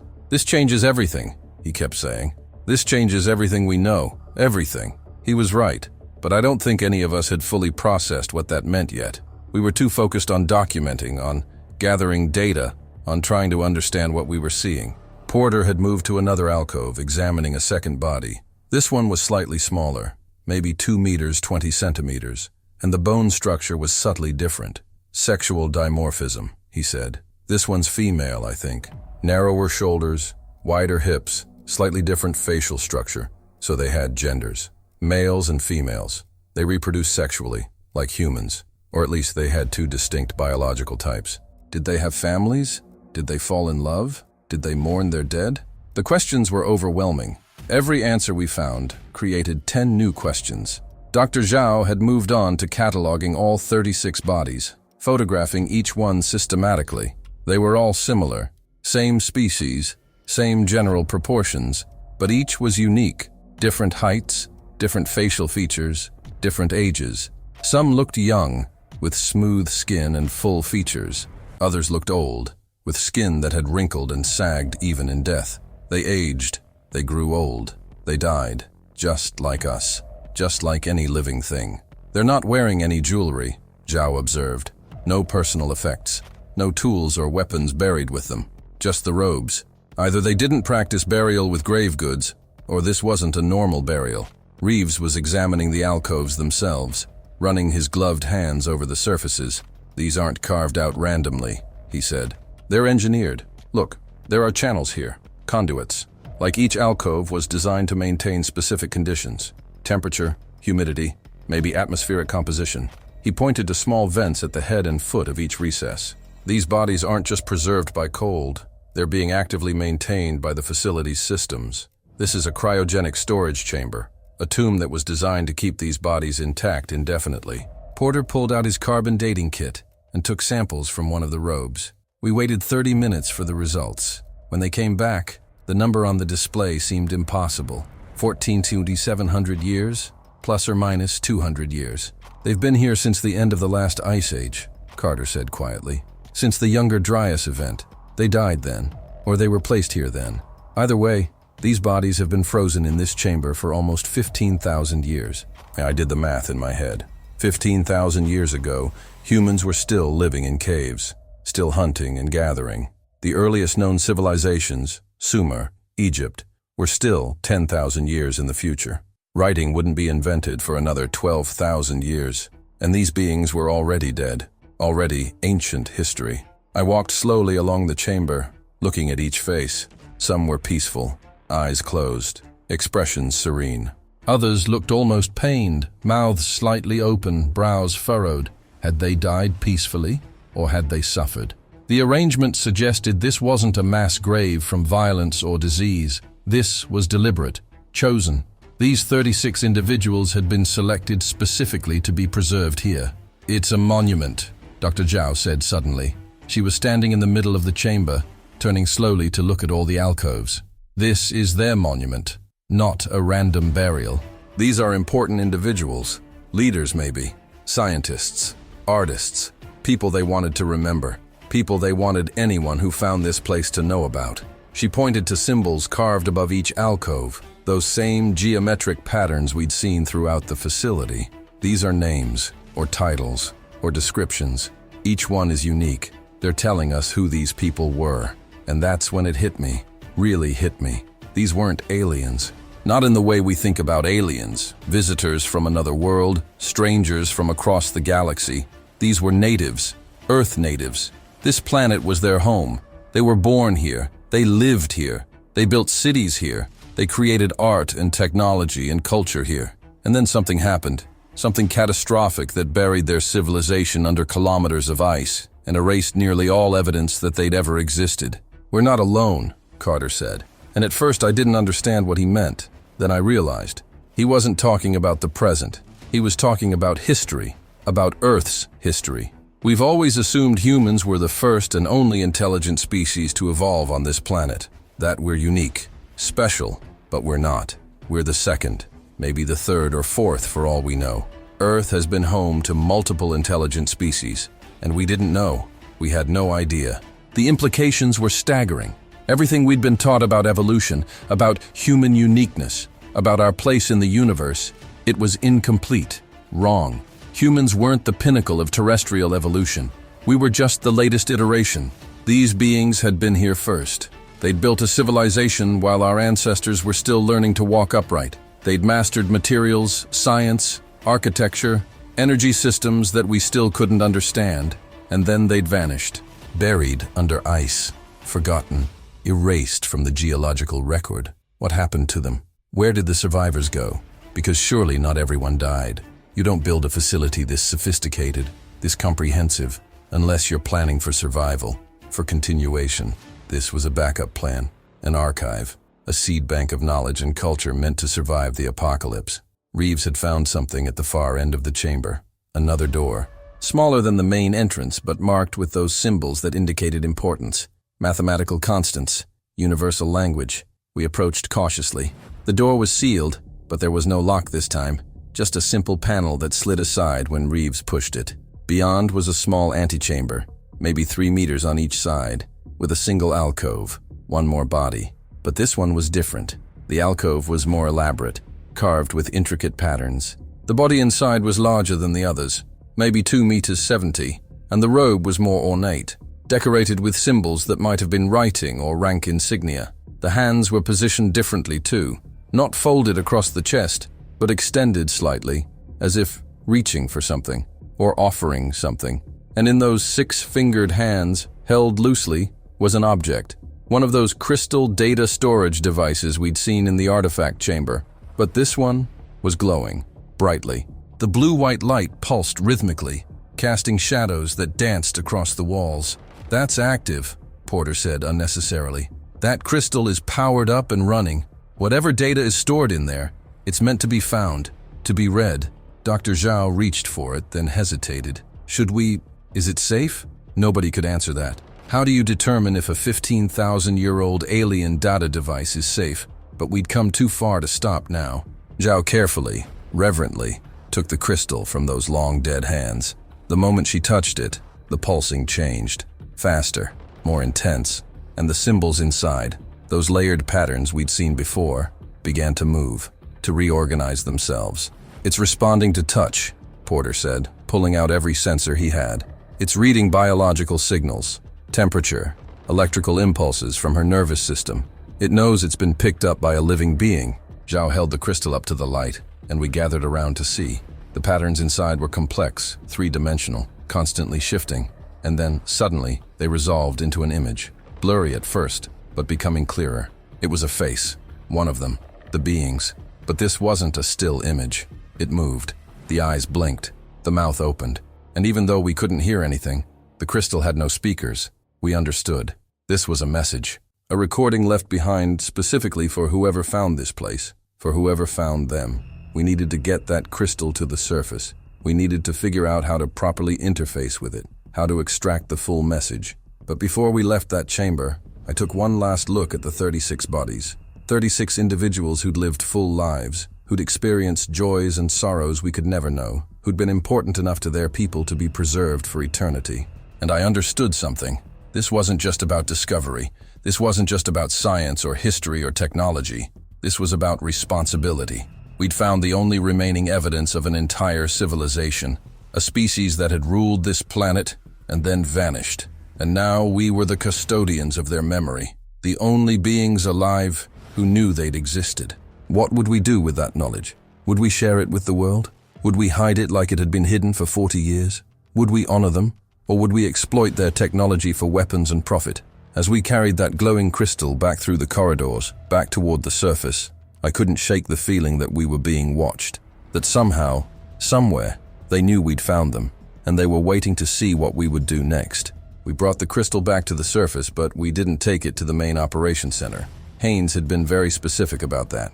Keep it in the secondary lab, minimal personnel, document everything, but keep it contained until we understand what we're dealing with. The secondary lab was really just a modified storage container with workbenches and equipment, but it had one advantage.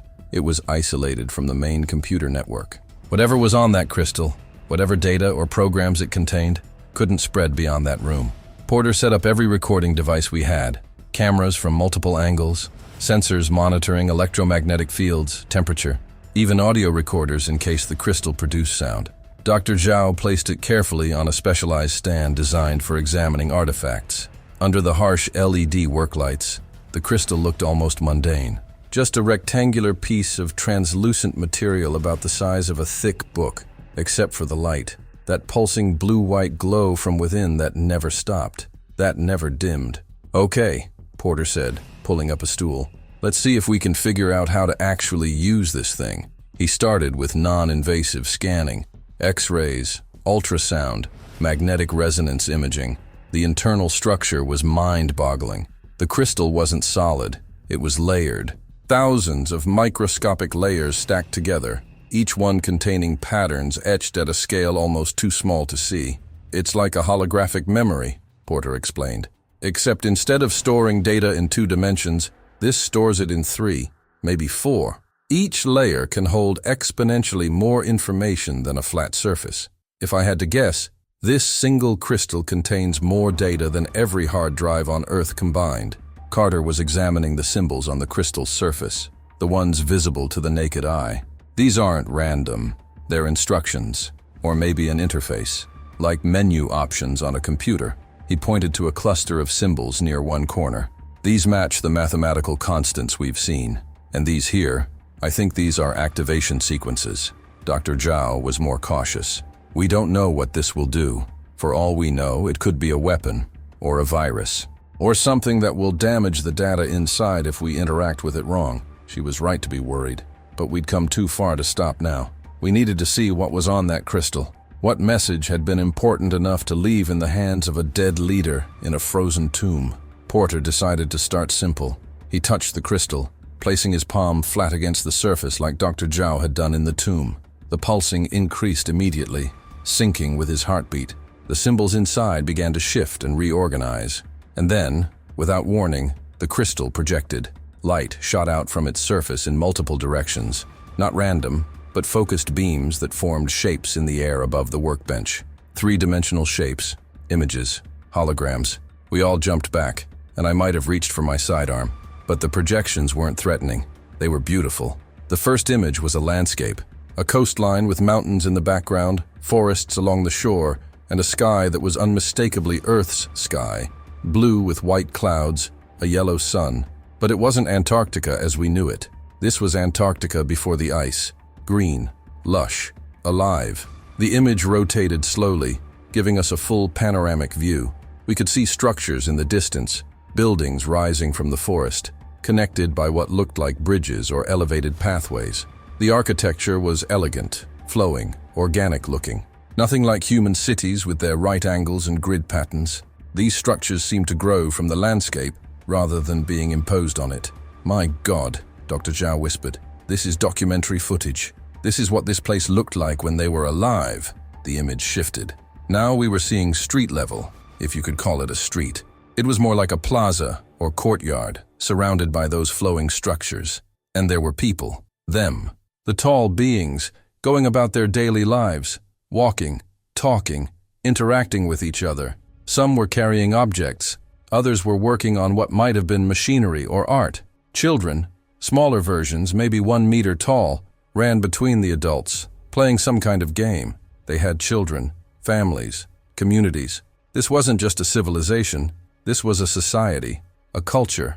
We watched, transfixed, as the hologram showed us scene after scene of life in their world.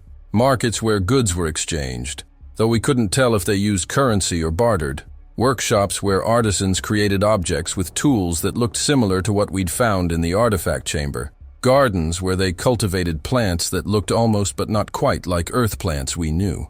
And laboratories or study centers where they worked with technology, devices that manipulated light and energy in ways that made Porter literally gasp out loud. The projections had no sound, which made the experience strange and dreamlike, like watching a silent film from another world. But we could understand the body language, the way they moved, gestured, interacted. It was familiar enough to be recognizable, but alien enough to be unsettling. They weren't human, but they were people. The hologram shifted again, and this time it showed something different. A gathering, a large circular space filled with hundreds of the tall beings, all facing toward a central platform where several individuals stood. This was formal, important. One of the central figures, taller than the others, wearing more elaborate clothing, was gesturing toward projections that floated in the air above the platform. Star maps, charts showing orbital mechanics, data we couldn't fully interpret, but that clearly showed astronomical information. They're astronomers, Carter said, leaning forward. They're presenting findings about celestial bodies, about, oh shit. The projections above the platform showed Earth's orbit, and approaching Earth, following a trajectory that would intersect with our planet, was something else. A cluster of objects, comets maybe, or asteroids, a swarm of them. The beings in the hologram were reacting, not panicking, but clearly agitated, concerned. The central figure manipulated the projection, showing calculations, trajectories, impact sites. We couldn't read their mathematics, but we could see the results. Multiple impact points across Earth's surface. Massive objects hitting oceans, land masses, ice sheets. The Younger Dryas impact event, Dr. Zhao said. This is it. This is them discovering that their world was about to be hit by a catastrophic impact event. They knew. They had enough astronomical knowledge to predict it. The hologram continued. Now it showed response efforts, massive construction projects, underground facilities like the one we were in, ships or vessels of some kind, large and sleek, being built in enormous hangars, groups of beings loading objects, data crystals, supplies into these vessels. They were preparing, evacuating, preserving. Some would stay and go underground. Others would leave entirely. But where would they go? The answer came in the next sequence. The vessels launched, rising from the surface on pillars of light that weren't fire or chemical propulsion. They moved too smoothly, too efficiently, and they didn't go into orbit. They went elsewhere. The projection showed them entering the ocean, descending into deep trenches, disappearing into cave systems. Some went to other continents. Others seemed to vanish entirely from the projection. Then came the catastrophe. The hologram showed it with merciless clarity. Objects falling from the sky, blazing through the atmosphere. Impacts in the ocean that created tsunamis hundreds of meters tall. Impacts on land that threw debris into the atmosphere, darkening the skies. Earthquakes, volcanic eruptions triggered by the impacts, and then the cold. The projection showed temperature dropping, snow beginning to fall and never stopping, ice sheets expanding from the poles, moving inexorably across the continents. Week by week, month by month, year by year, the ice advanced. Antarctica, which had been green and alive, turned white. The forests died. The cities were buried. In what might have been just a few decades, the entire continent was encased in ice kilometers thick. The hologram showed the last days, the underground facilities sealed, the remaining beings taking their positions in the cryogenic chambers, the tomb we'd found. They were volunteers, chosen to be preserved as a record, a testament that their people had existed. The others, those who hadn't fled, who couldn't flee, were shown in the facility's final images, working to seal everything, to preserve the knowledge and artifacts, to ensure that someday someone would find evidence of what they'd built. And then the hologram showed something that made my blood run cold. The final image was a split screen. On one side, the underground facilities sealed and dark, buried under advancing ice. On the other side, a map, not a surface map. This showed the ocean floor, deep trenches, underwater cave systems, and in those trenches and caves marked with symbols we'd come to recognize as their writing were points of light, dozens of them, maybe hundreds, scattered across the globe. "They're not all dead," Porter said quietly. "The ones who didn't go underground, who didn't get preserved in the tombs, they went underwater. They built habitats in the deep ocean where the surface catastrophe couldn't reach them, where they could wait out the ice age." Carter was shaking his head in disbelief. "And they could still be there. It's been 15,000 years, but if they have the technology to keep this facility running, if they have cryogenic preservation, if they have power systems that last indefinitely, they could still be there, waiting, watching." The hologram pulsed one more time, and a new image appeared. This one was different. It showed Earth from space, rotating slowly, and around it, orbiting in patterns that didn't match any satellites we'd put up, were more points of light, smaller, harder to see, but definitely there. "They went to space," Dr. Zhao whispered. "Some of them left Earth entirely, set up orbital stations, or went farther. They had the technology to leave the planet, and some of them did." The implications were staggering. This wasn't just about finding evidence of an ancient civilization. This was about realizing that civilization might still exist, not on the surface, where humans had built our cities and farms and nations, but underneath us, in the deep ocean where we'd barely explored, above us, in orbital space where we were only beginning to venture, around us, watching from places we hadn't thought to look. The hologram faded. The crystal's light dimmed to its original pulsing rhythm. We sat in silence for a long moment, trying to process what we'd just seen. Finally, Reeves spoke. "We need to report this to Haynes. Now." But Porter held up a hand. "Wait, there's more. Look." He pointed at the crystal. The symbols on its surface were changing again, rearranging themselves into a new pattern, a new message, and at the center of the crystal, forming slowly from the dancing patterns inside, was an image we could all recognize. Earth, modern Earth, with our cities marked in light, our satellites visible in orbit, our ships on the oceans. "It's showing us the present," Carter said. "This crystal isn't just a historical record. It's active. It's connected to something, receiving data, updating in real time, and that's when we saw them. Small markers appearing on the holographic Earth. In the deep ocean trenches, Mariana, Puerto Rico, Tonga. In polar regions, Arctic Ocean, Antarctic coastal waters. In mountain ranges we'd thought were uninhabited. And in orbit, objects that we'd dismissed as space debris or unidentified satellites. The markers were pulsing, active, alive. "They're still here," I said, my voice barely above a whisper. "They never left. They've been here the whole time, watching us evolve, watching us develop technology, watching us slowly reach the point where we'd be able to find them." Dr. Zhao was recording frantically, capturing every detail of the projection. "This explains everything. The UFO sightings, the underwater acoustic anomalies, the satellite tracking of objects that don't match any known aircraft. We've been detecting them for decades. We just didn't know what we were seeing. The crystal pulsed one more time, bright enough to make us shield our eyes. When the light faded, a new image had appeared. Not a map, not a location, a countdown. Numbers in a mathematical system we could recognize even though the symbols were alien. And those numbers were decreasing, counting down to something, to zero, to an end point. When does it reach zero? Reeves asked. Porter did the calculations, converting their mathematical system to ours, adjusting for whatever reference point they were using. His face went pale. 3 months. The countdown ends in 3 months. We stared at that pulsing crystal, at the countdown that continued to tick away, at the evidence that we were not alone and had never been alone. They'd been here first. They'd built a civilization while humans were still learning to make fire. They'd survived a global catastrophe that buried their world. They'd hidden in the depths and the heights, waiting, watching. And now, for some reason we didn't yet understand, they were coming back. The countdown was a warning, or an announcement, or a promise. In 3 months, something was going to happen. And I had the terrible feeling that humanity wasn't ready for it.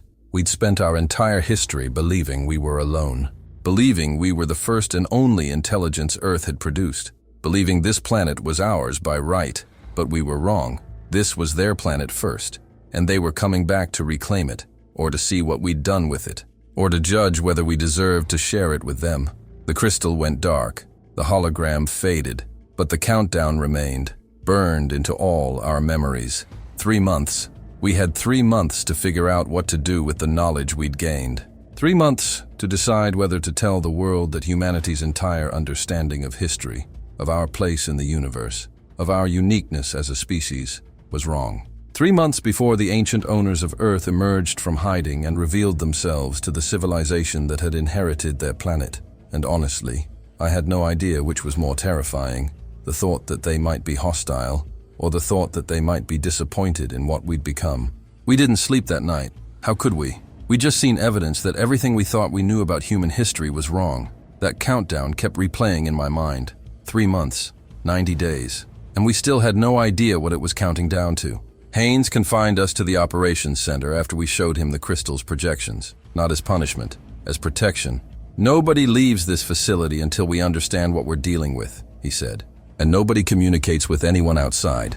No calls, no emails, no messages. We're on total information lockdown. He wasn't worried about us talking. He was worried about them listening. If these beings had survived 15,000 years, had technology that still functioned perfectly, had been monitoring humanity's development, they'd definitely be monitoring us now. They'd know we'd found their facility.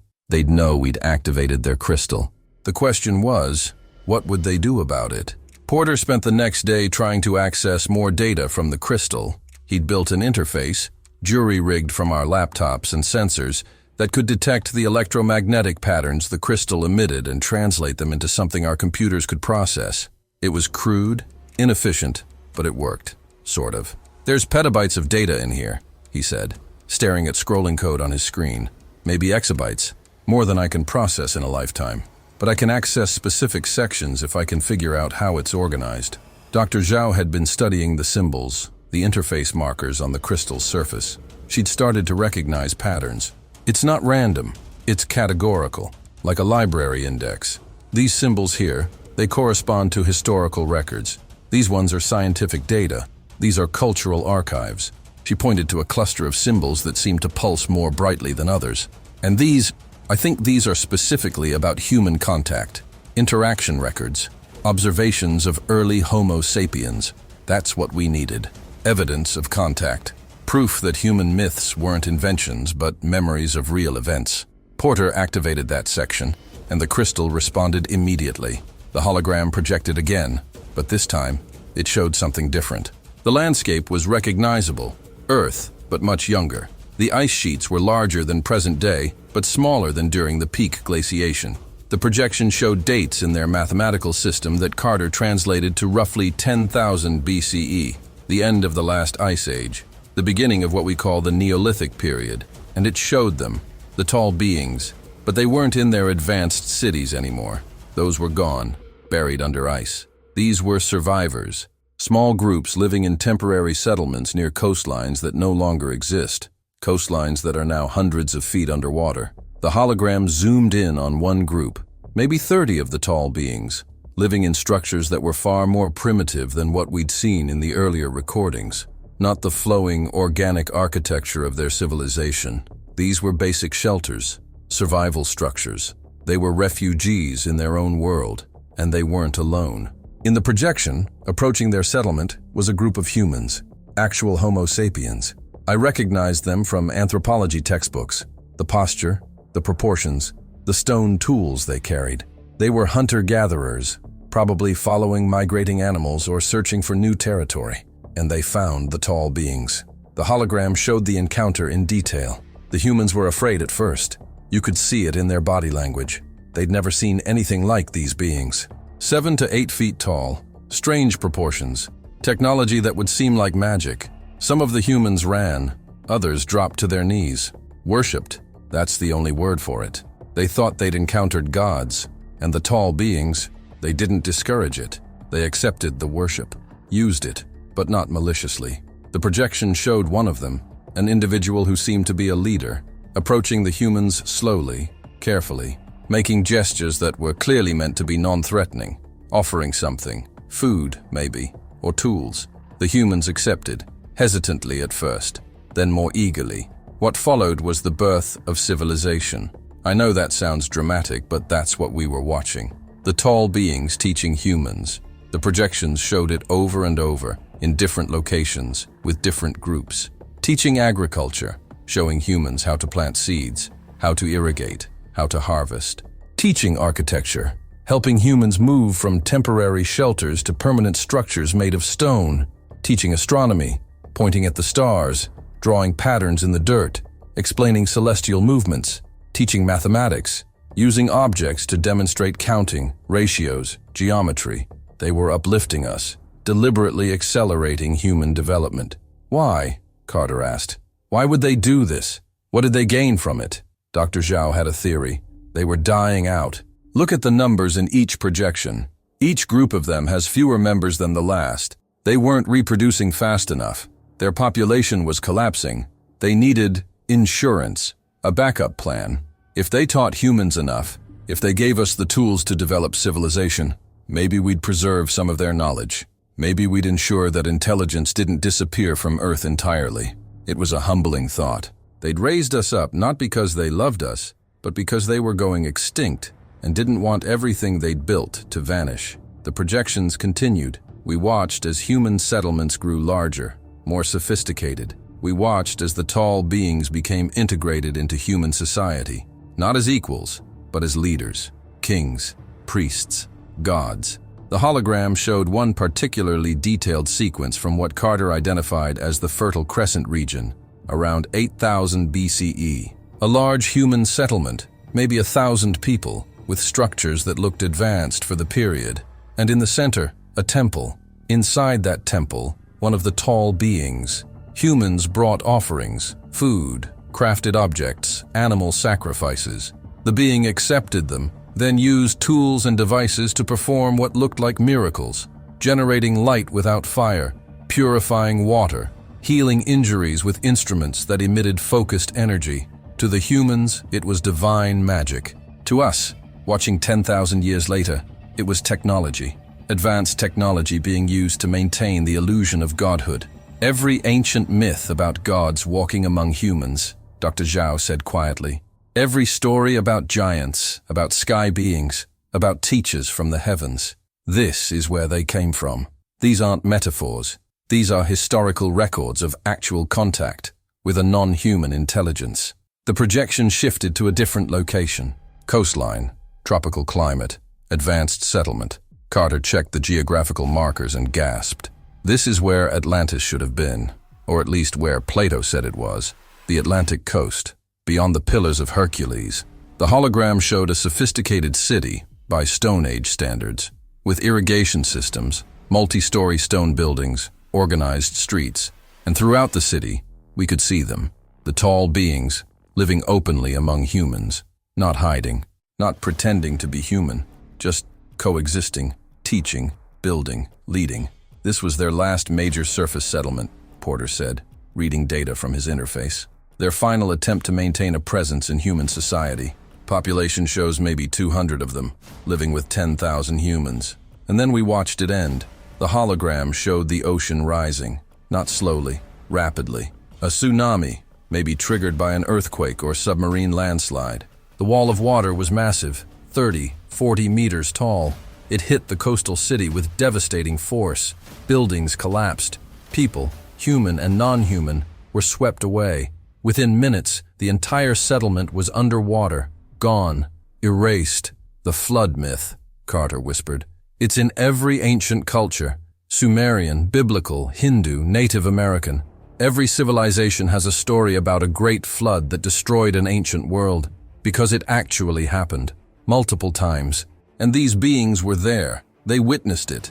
They died in it. The projections showed aftermath, scattered survivors, both human and the tall beings, struggling to rebuild. But the tall ones were fewer now, much fewer, maybe a few dozen across the entire planet. And they were making a decision. The hologram showed a gathering, looked like every remaining member of their species who could travel, meeting at a location that might have been Egypt or Mesopotamia. They were debating, arguing. You could see it even without hearing their words. Finally, they reached consensus. The projection showed them splitting into groups. Some went to the ocean, walking into the water with devices that created air bubbles around them, descending into the depths. Others went to mountains, entering cave systems that led deep underground. Others went to the poles, to the ice-covered regions where their ancient facilities still waited. They were withdrawing, leaving human civilization to develop on its own, going into hiding. One group remained on the surface the longest. The projection showed them in what looked like Egypt, around 4000 BCE, based on Carter's analysis. They were working with humans to build something massive, something that required moving stones weighing hundreds of tons with precision that shouldn't have been possible with Stone Age technology. The pyramids, I said. They helped build the pyramids. Dr. Fad Zhao was nodding frantically. Look at the precision, the astronomical alignments, the mathematical constants encoded in the dimensions. Humans didn't figure that out alone. They had help. They had teachers who understood advanced mathematics and astronomy, teachers who weren't human. The projection showed the completion of the construction. A massive stone structure aligned perfectly to celestial coordinates, built with tolerances measured in millimeters. And then it showed the tall beings saying goodbye. There was a ceremony, humans kneeling before them one last time, the beings touching foreheads with selected humans, elders, priests, leaders, transferring knowledge maybe, or just saying farewell. And then they left, walked into the desert, into hidden entrances that led to underground passages, into the deep places where they'd decided to wait, to observe, to see if humanity could survive and thrive without their direct intervention. They didn't abandon us, Dr. Zhao said, wiping tears from her eyes. They stepped back, let us grow up on our own, but they didn't leave. They just went into the background. The hologram showed one final sequence, different locations around the world, different time periods, quick flashes, humans catching glimpses of the tall beings, brief encounters, sightings, always at a distance, always mysterious, always attributed to gods, demons, spirits, angels. Every mythology, every religion, every culture's pantheon of supernatural beings. We were watching the source of all of it, the truth behind every legend. Porter pulled up a map on his laptop and started marking locations. Every place the hologram had shown contact between the tall beings and humans. When he was done, the pattern was undeniable. Every location matched a site of ancient mystery, places where archaeologists had found evidence of sophisticated knowledge appearing suddenly in primitive cultures.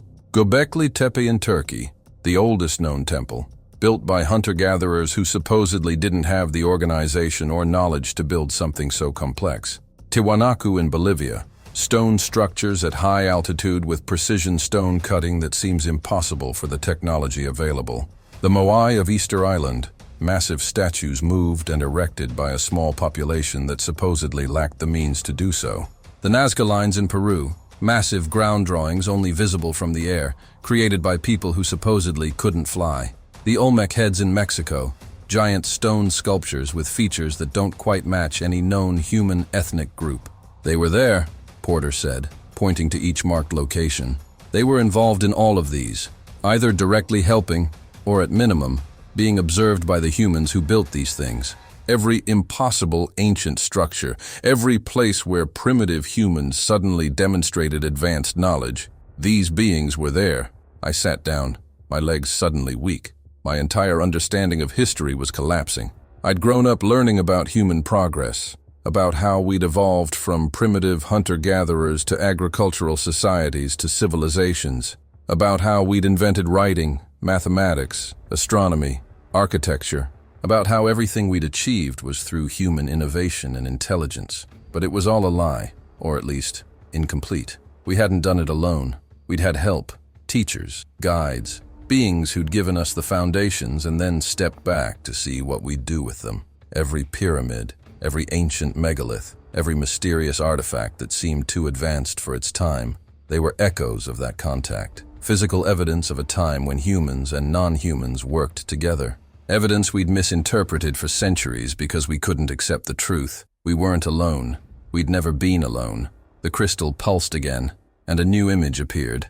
This one was different. It showed writing, symbols we recognized, cuneiform from Sumeria, hieroglyphics from Egypt, Sanskrit from India, oracle bone script from China, Mayan glyphs from Central America. Every early writing system humanity had developed, and underneath each one, in faint overlay, were their symbols. The geometric patterns from the facility, the mathematical language of the tall beings. The similarities were subtle but undeniable.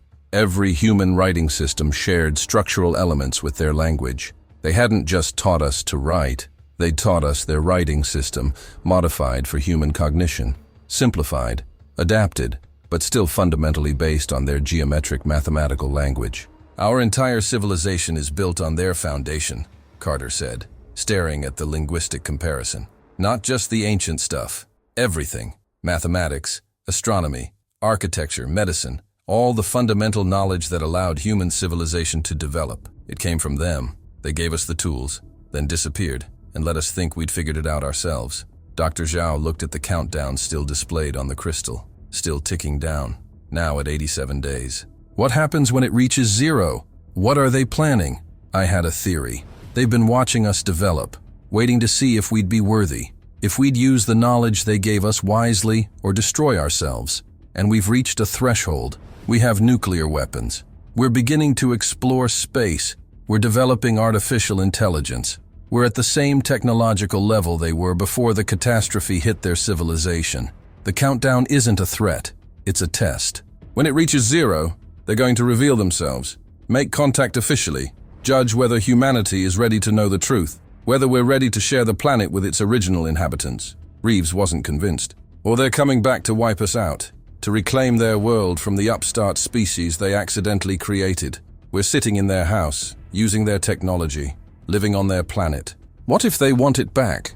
The crystal must have been reading our conversations somehow, detecting our speech patterns or brainwaves, because it responded. The hologram showed one final image, Earth from space.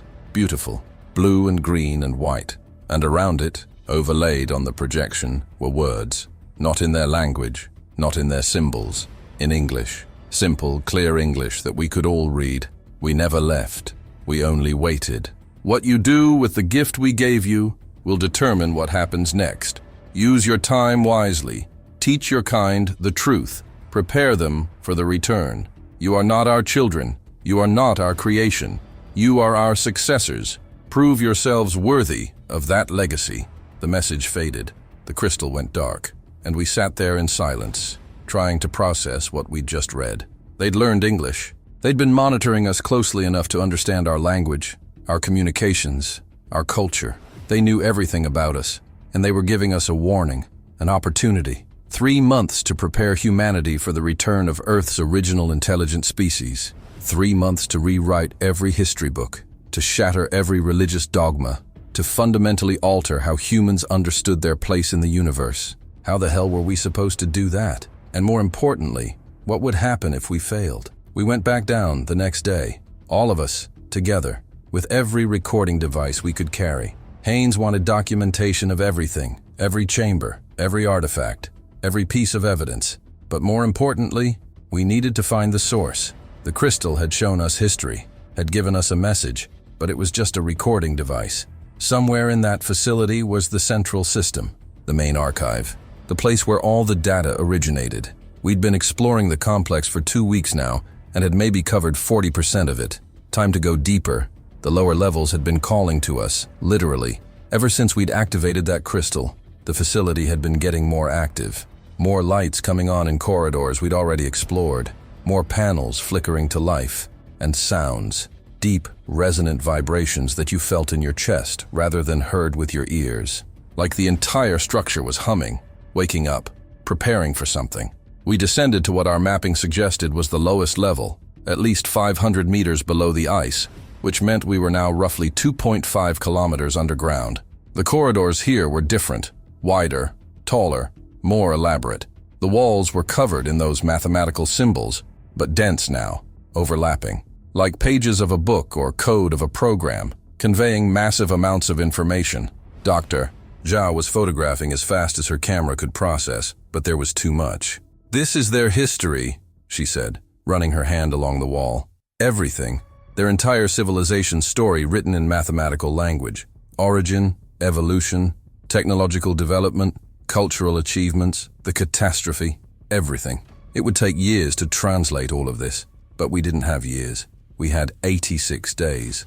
The corridor led to a massive door, not like the others we'd encountered. This one was clearly meant to be important.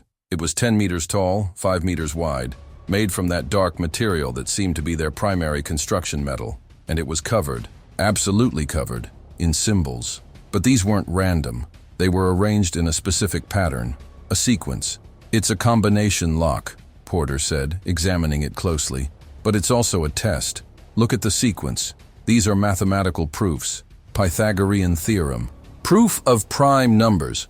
Euler's identity. The golden ratio. They're expressing fundamental mathematical truths." Dr. Zhao was working through them with Carter, both of them scribbling equations on their tablets. "They want whoever opens this to prove they understand mathematics at a sophisticated level. This isn't just a lock. It's a qualification test." It took them 3 hours to work through the sequence, touching symbols in the correct order to complete each proof. With each correct answer, part of the door would pulse with light, acknowledging the solution. Finally, after the last proof was completed, the entire door glowed bright blue-white, and then it opened. Not sliding or rolling this time. It simply dematerialized. The solid metal turned transparent, then faded to nothing, revealing the chamber beyond. What we saw took my breath away. The chamber was enormous, maybe 100 meters across, circular, with a domed ceiling that rose up into darkness. But it wasn't empty. The entire space was filled with technology, banks of equipment lining the walls, crystalline structures rising from the floor like pillars or trees, screens, hundreds of them, displaying data, images, star maps, things we couldn't identify. And in the center of the chamber, suspended somehow without any visible support, was a sphere, bigger than the one we'd seen in the artifact chamber. This one was at least 3 meters in diameter, rotating slowly, made from that same dark material but traced through with lines of blue-white light that pulsed rhythmically. "It's a computer," Porter said, approaching slowly like he was approaching a religious altar, or something beyond a computer, a quantum processing system maybe, or something even more advanced. "This is their central archive, their main data repository. Everything they knew, everything they wanted to preserve, it's all stored in here." The sphere seemed to respond to our presence. The rotation slowed, then stopped. The lines of light pulsed brighter, and then it spoke. Not in English this time, not in any spoken language. The sphere emitted a frequency, a complex harmonic tone that seemed to bypass our ears and speak directly to our brains. We all heard it, felt it, understood it, not as words, but as pure meaning transmitted directly into our consciousness. "Welcome, successors. You have found the archive. You have passed the tests. You have earned the right to know the truth." It was overwhelming, like having thoughts inserted directly into your mind that weren't your own. Dr. Zhao actually fell to her knees. Reeves reached for his weapon instinctively, then realized how useless that would be. "You can't shoot a thought," the sphere continued. "We are the Anakim. We were the first. Before your species learned to walk upright, we had already built civilizations that spanned this planet. We mastered materials, energy, biology, consciousness itself. This world was ours for 3 million years. Hearing it state plainly what we'd already figured out was still shocking. 3 million years. Their civilization had existed 100 times longer than humans had even been a species. We achieved technological maturity. We eliminated disease, extended our lifespans, created systems that maintained themselves indefinitely. We explored the depths of oceans, the heights of mountains, the darkness of space. We believed we had achieved permanence. We were wrong. The sphere's lights pulsed, and holographic images filled the chamber around us.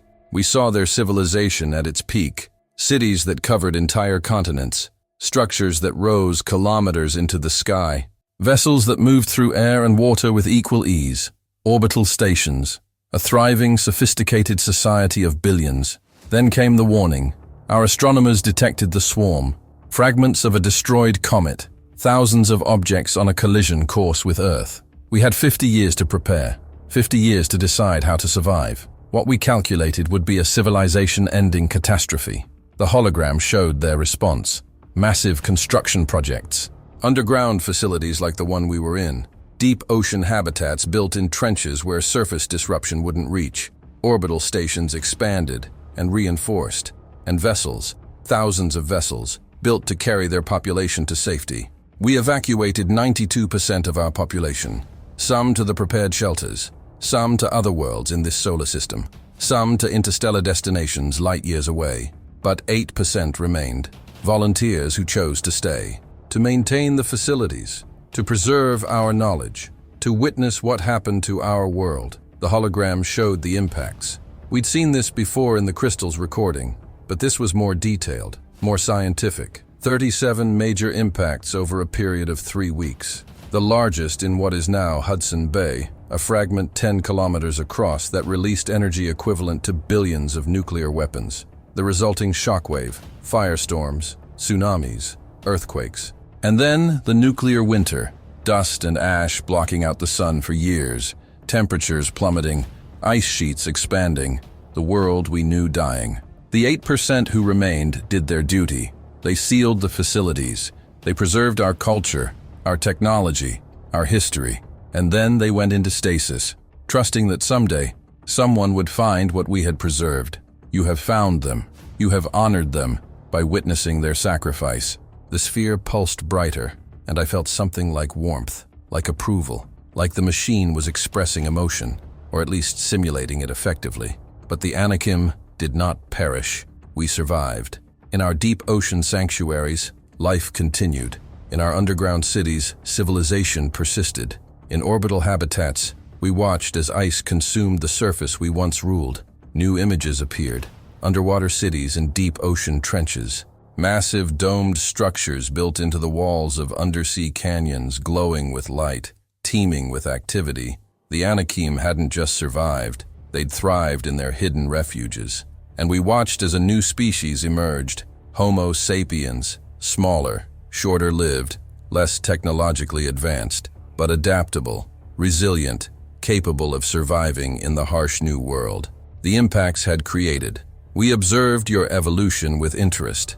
The hologram showed early humans, tiny primitive figures being watched by the tall Anakim from concealment, observed like scientists study lab animals, or like gods watch mortals. We debated among ourselves. Some argued for intervention, for guiding your development, for ensuring that intelligence would not disappear from Earth. Others argued for non-interference, for allowing natural selection to proceed without our influence.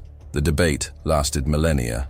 The sphere paused, and I could feel something like regret in the transmission. Like the AI, or whatever it was expressing the collective guilt of an entire species. Ultimately, we compromised. We would intervene minimally, teach you the foundations of civilization, agriculture, mathematics, astronomy, architecture, but then we would withdraw, allow you to develop independently, to prove whether your species could achieve what we had achieved without destroying yourselves in the process. The hologram showed what we'd already seen in the crystal. The Anakim teaching early humans, building the first cities with them, being worshipped as gods. then gradually withdrawing, retreating to their hidden sanctuaries, becoming myths, legends, stories told around fires. This withdrawal was not abandonment, it was a test. We established criteria, technological milestones your species would need to reach before we would reveal ourselves again. Nuclear energy, spaceflight, global communication networks, artificial intelligence, genetic engineering. Each milestone you achieved, we monitored, evaluated. You have now reached the threshold. You have achieved technological maturity. You have proven your species' capability to survive and advance. The time for revelation has come.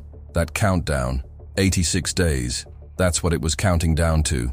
The moment when the Anakim would emerge from hiding and reveal themselves to humanity. The moment when everything would change. But before we reveal ourselves to your entire species, we reveal ourselves to you, the discoverers, the witnesses. You will be our ambassadors, our bridge to humanity. You will prepare your species for contact. You will teach them the truth about their history, about our history, about our shared future on this world. Wait, Dr. Zhao managed to say out loud, her voice shaking. You're asking us to tell the world that everything they believe about human history is wrong? That we weren't alone? That we had help? That there's another intelligent species on Earth that's been hiding for 15,000 years? The sphere pulsed in response. Yes, and more. You must tell them that we are returning, that we wish to coexist, to share the knowledge we have preserved, to evaluate whether humanity is ready to join us as equals, or whether you require more time to mature as a civilization. And if we're not ready? Reeves asked. If humanity isn't ready for this? The sphere was silent for a long moment. Then we will withdraw again. Wait another 1,000 years, 10,000, however long it takes. We are patient. We have time. But we hope that will not be necessary. We hope you are ready, because the challenges facing this world require cooperation. Climate change, resource depletion, the risk of self-annihilation through nuclear or biological warfare. Your species faces the same threats that nearly destroyed us. We can help you survive them, if you will accept that help. It was offering an alliance, a partnership.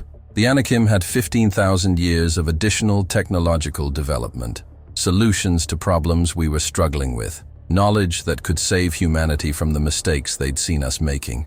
But accepting that help would mean accepting that we weren't alone, weren't unique, weren't the masters of our own destiny. Carter asked the question we were all thinking. Where are you now? How many of you survived?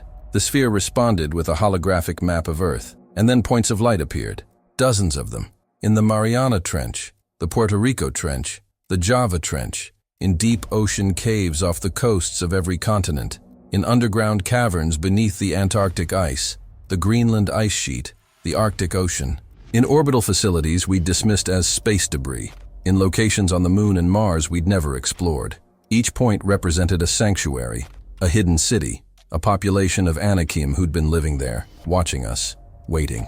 Current population, approximately 2.7 million across all sanctuaries, including those who evacuated to other worlds and have been making the journey home for the past century, anticipating this moment. 2.7 million. It was a fraction of their pre-catastrophe population of billions, but it was still 2.7 million highly advanced beings living on Earth right now, hidden in places we couldn't reach or hadn't explored. Show us, I said. Show us your sanctuaries. Show us how you've been living. The sphere obliged. The hologram expanded, showing us inside one of the deep ocean facilities. It was breathtaking. Massive domed structures, kilometers across, built into an underwater canyon. Inside, we saw the Anakim, not frozen in stasis, not preserved in tombs, alive, going about their lives. Cities with architecture that flowed like water, gardens growing under artificial light, children, actual Anakim children, playing in spaces designed for beings their size, schools, laboratories, art galleries, parks, a complete, functioning civilization hidden under 2 kilometers of ocean where no human had ever ventured. We saw another sanctuary beneath Antarctica, not this one, but another, larger, with a population that looked like tens of thousands. Underground caverns transformed into living space, technology that recycled water, generated power, produced food, a self-sufficient city that had been operating continuously for 15,000 years. while human civilization rose and fell and rose again on the surface above, never knowing they were there. We have been watching you for your entire history.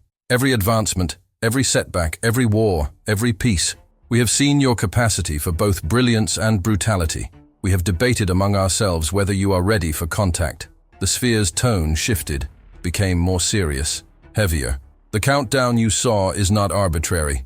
In 86 days, Earth will pass through a region of space with elevated cosmic radiation, nothing dangerous to surface life, but it will temporarily disable the stealth systems that keep our orbital stations hidden.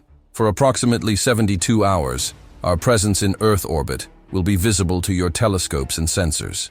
Your governments will detect us. Your militaries will respond. Contact will occur whether we wish it or not. So we choose to control the circumstances. We choose to reveal ourselves deliberately, with warning, with ambassadors who can explain the truth to your leaders. With you. That's why they'd sent us the message. Why they'd let us find this place. It wasn't an accident. They'd known the cosmic radiation event was coming, known their cover would be blown. So they'd made sure someone found their facility first, found the evidence, learned the truth, could serve as intermediaries when the revelation came. We thought we were discovering them, but really, they'd been preparing to discover us, to reveal themselves to us on their terms. "What do you need from us?" Haynes asked over the radio. He'd been listening to everything, recording from the surface.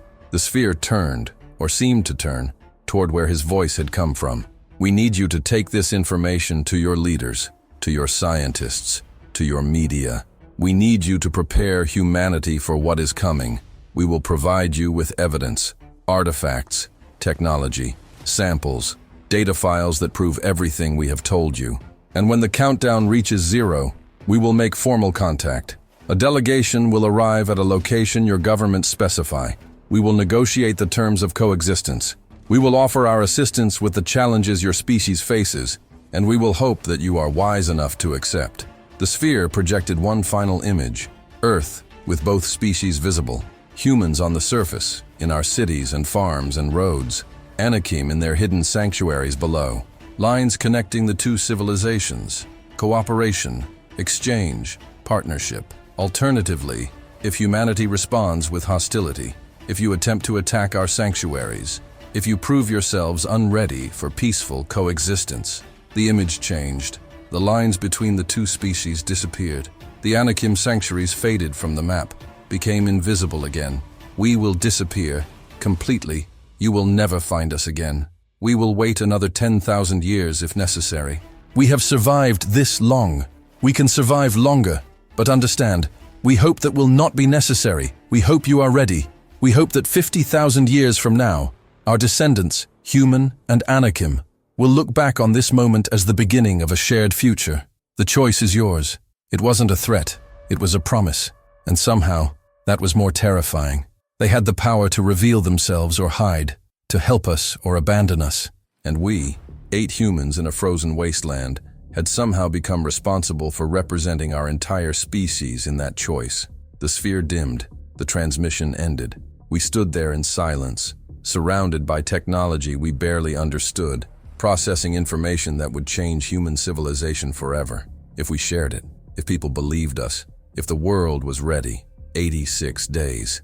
Less than 3 months to prepare 7 billion people for the revelation that they weren't alone on their own planet, that they'd never been alone, that everything they thought they knew about history, about evolution, about humanity's place in the universe was wrong. No pressure. The extraction order came 6 hours after we left the central chamber. We were back on the surface, trying to process everything the sphere had told us, when Haynes burst into the operations center with 3 men I'd never seen before. Military, but no insignia, no name tags, no unit identification, just blank uniforms and hard faces.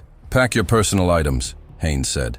His voice was different, tight, controlled, scared.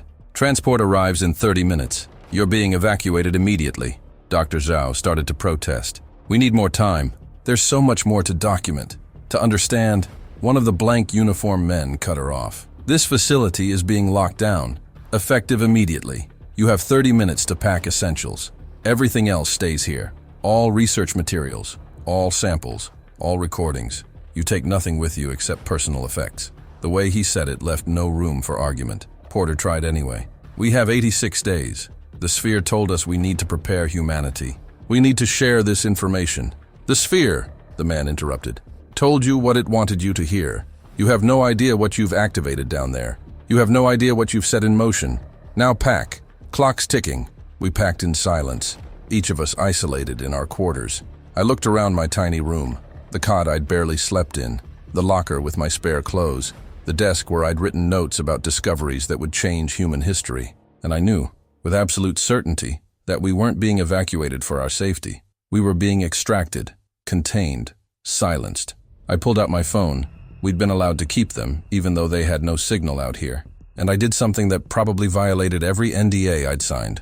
I encrypted and copied every photo, every video, every note I'd taken onto a micro SD card the size of my thumbnail. Then I hid it in the lining of my boot. Stupid?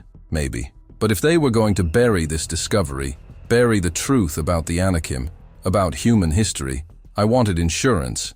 I wanted proof that couldn't be confiscated. The transport that arrived wasn't the plane we'd come on. It was a C-17 Globemaster, a massive military cargo plane that could carry tanks. For 8 people and our personal bags, it was absurd overkill, unless they weren't planning to fly us straight back to civilization, unless they needed a plane that could take us somewhere remote, somewhere off the books. We loaded in without ceremony. No goodbyes to Haynes, who avoided eye contact as we walked to the plane. No last looks at the facility that had been our home and workplace for 6 weeks. We just climbed aboard and strapped into the canvas seats while the blank uniform men secured the cargo bay. As the plane took off, I looked out the small window at the Antarctic ice disappearing below us. Somewhere down there, buried under 2 kilometers of frozen water, was the truth, the Anakim's archive, their message, their warning. And we were flying away from it, probably never to return. The flight took 14 hours. We flew north. I could tell by the sun's position. But beyond that, I had no idea where we were going. No GPS, no maps, no communication with the crew. Just 14 hours of sitting in a freezing cargo bay, watching my 7 teammates and wondering which of them, if any, had also hidden evidence. We didn't talk. Every time someone tried to start a conversation, one of the blank uniform men would shake his head. So we sat in silence, each of us alone with thoughts too big to process. When we finally landed, they separated us immediately. The moment the cargo door opened, different teams in different uniforms pulled us in different directions. "Wait!" Dr. Zhao shouted as they led her away. "Where are you taking us? When will we see each other again?" Nobody answered her. They took me to a room. Not a cell. There were no bars, but definitely not a place I could leave. 10 feet by 12 feet. A bed bolted to the floor. A desk, a chair, a bathroom with no door, and a camera in the corner that never stopped watching. I sat on that bed for 6 hours before anyone came. No food, no water, no explanation. Just 6 hours of staring at white walls and wondering what the hell I'd gotten myself into. When the door finally opened, 2 people entered. A woman in her 50s, gray suit, steel-rimmed glasses, carrying a briefcase, and a man, younger, military-bearing despite the civilian clothes. They sat down across from me at the desk without introducing themselves. The woman opened her briefcase and pulled out a file folder. My file, I realized. Photos of me from my Navy days, my service record, my divorce papers, my financial records, everything. She opened the file and read from it without looking up. Daniel Robert Mercer, age 42, former Navy Seabees, honorably discharged 2018. Combat engineer with classified deployments to 13 countries, currently residing in Denver, Colorado. No living parents, ex-wife remarried, no children, no close family ties, no significant assets. She looked up then, her eyes cold. No one who would miss you if you disappeared. That's why you were selected, Mr. Mercer. Because if we needed to make you disappear, it would be very, very easy. Let that sink in. They'd chosen us specifically because we were expendable, because we could be erased if necessary. The man leaned forward. You've seen something you weren't supposed to see. You've learned things you weren't supposed to learn. You've been exposed to information that, if released, would cause global panic, economic collapse, and possibly war. So we're going to have a very simple conversation about what happens next. The woman pulled out documents, page after page of legal text. You're going to sign these. They're enhanced non-disclosure agreements with criminal enforcement provisions. If you ever, and I mean ever, discuss, write about, reference, or even hint at what you discovered in Antarctica, You will be arrested, charged with treason, and imprisoned for the rest of your natural life in a facility where no lawyer, no judge, and no habeas corpus can reach you. I found my voice, though it came out rougher than I intended. We made a deal with them, the Anakim. We're supposed to prepare humanity. They said, they lied, the man interrupted flatly. Or you misunderstood. The sphere, or AI, or whatever you spoke to, has its own agenda. You think it cares about humanity? About you? It's a machine programmed by an alien species that went extinct. Whatever it told you, whatever promises it made, they're meaningless. They're not extinct, I said. There are 2.7 million of them. In the ocean, underground, in orbit. They showed us. The woman held up a hand. Mr. Mercer, we're aware of the claims the system made. We're also aware that you have no way to verify those claims. For all you know, the entire facility is an elaborate hoax, a test, a simulation designed to study human reactions to the appearance of non-human intelligence. I stared at her. You can't seriously believe that. We saw the bodies, the technology, the preservation over 15,000 years. What you saw, the man said slowly, carefully, was what someone wanted you to see. Maybe it's real, maybe it's not. That's above your pay grade and above ours. What matters is that this information cannot be released to the public. Not now, not in 86 days, not ever, unless authorized by people so far above us on the chain of command that we'll never even know their names. The woman pushed the documents across the desk. Sign, or we move to less pleasant methods of ensuring your silence. I looked at the papers. 50 pages of legal language that basically said if I told anyone anything, I'd rot in a hole for the rest of my life. I thought about the micro SD card in my boot, about whether they'd search me thoroughly enough to find it, about whether it was worth gambling my freedom on the chance I could get that information out. I signed. Every page, every initial, every acknowledgement that I understood the consequences. What choice did I have? The woman collected the documents, reviewed each signature carefully, then stood. You'll remain here for 72 hours of psychological evaluation. Then you'll be released back to your life with $500,000 deposited in your account, as per your original contract. You'll resume your normal activities, get a job, date, live your life, and you'll never speak of Antarctica again. Is that clear? I nodded. She left. The man stayed behind, his expression slightly more sympathetic. When he spoke, his voice was quieter. For what it's worth, you did good work down there. You discovered something important, something that changes things. But the world's not ready. Maybe it never will be. The panic, the religious upheaval, the political chaos. It would tear civilization apart. So we contain it, we study it quietly, and we prepare for whatever's coming, if anything's coming. He stood to leave, then paused at the door. The countdown. The sphere said 86 days. That was 3 days ago. We're monitoring. We have assets watching the sites you reported. And if something happens, well, we'll deal with it then. But until then, silence is the only option that doesn't end in catastrophe. They kept me isolated for a week, not 3 days. A week of psychological evaluation, polygraph tests, medical exams, and repetitive questioning from different interrogators who all asked the same things in different ways, trying to catch inconsistencies in my story, trying to determine if I was hiding anything, if I'd taken anything. I told them the truth about everything except the micro SD card, and apparently, I passed their tests, because on day 8, they moved me again, this time to what looked like a conference room. And there, sitting around a table, looking as exhausted and traumatized as I felt, were my 7 teammates. We weren't allowed to embrace or even speak freely. We sat at that table under the watchful eyes of guards and a man who introduced himself only as director.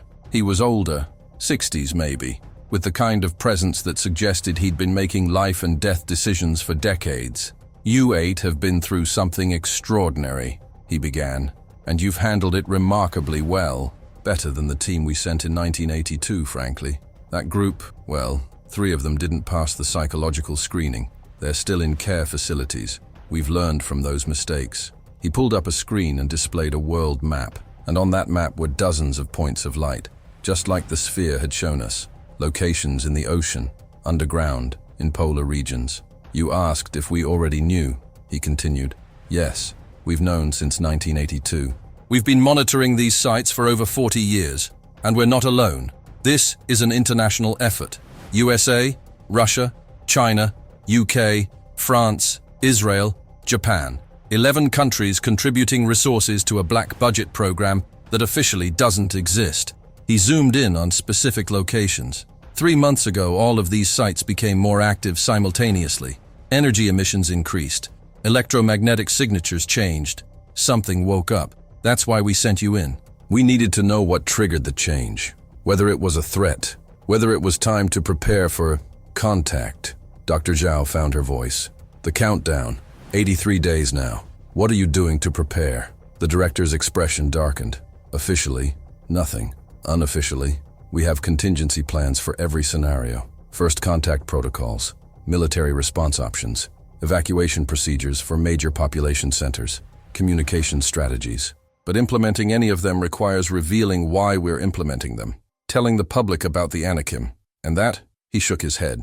That's not a decision we can make lightly. The president knows. The Joint Chiefs know. So do equivalent leadership in the other participating countries. But that's where it stops. We can't tell the world without causing the exact chaos we're trying to prevent. So what? Carter asked. We just wait? Do nothing? Let them reveal themselves in 83 days and hope humanity doesn't panic? We prepare quietly, the director said. We position assets. We monitor. And we hope that when the moment comes, cooler heads prevail. On both sides. Reeves asked the question I'd been thinking. Why tell us this? Why bring us together? You've spent a week making sure we'll never talk about this.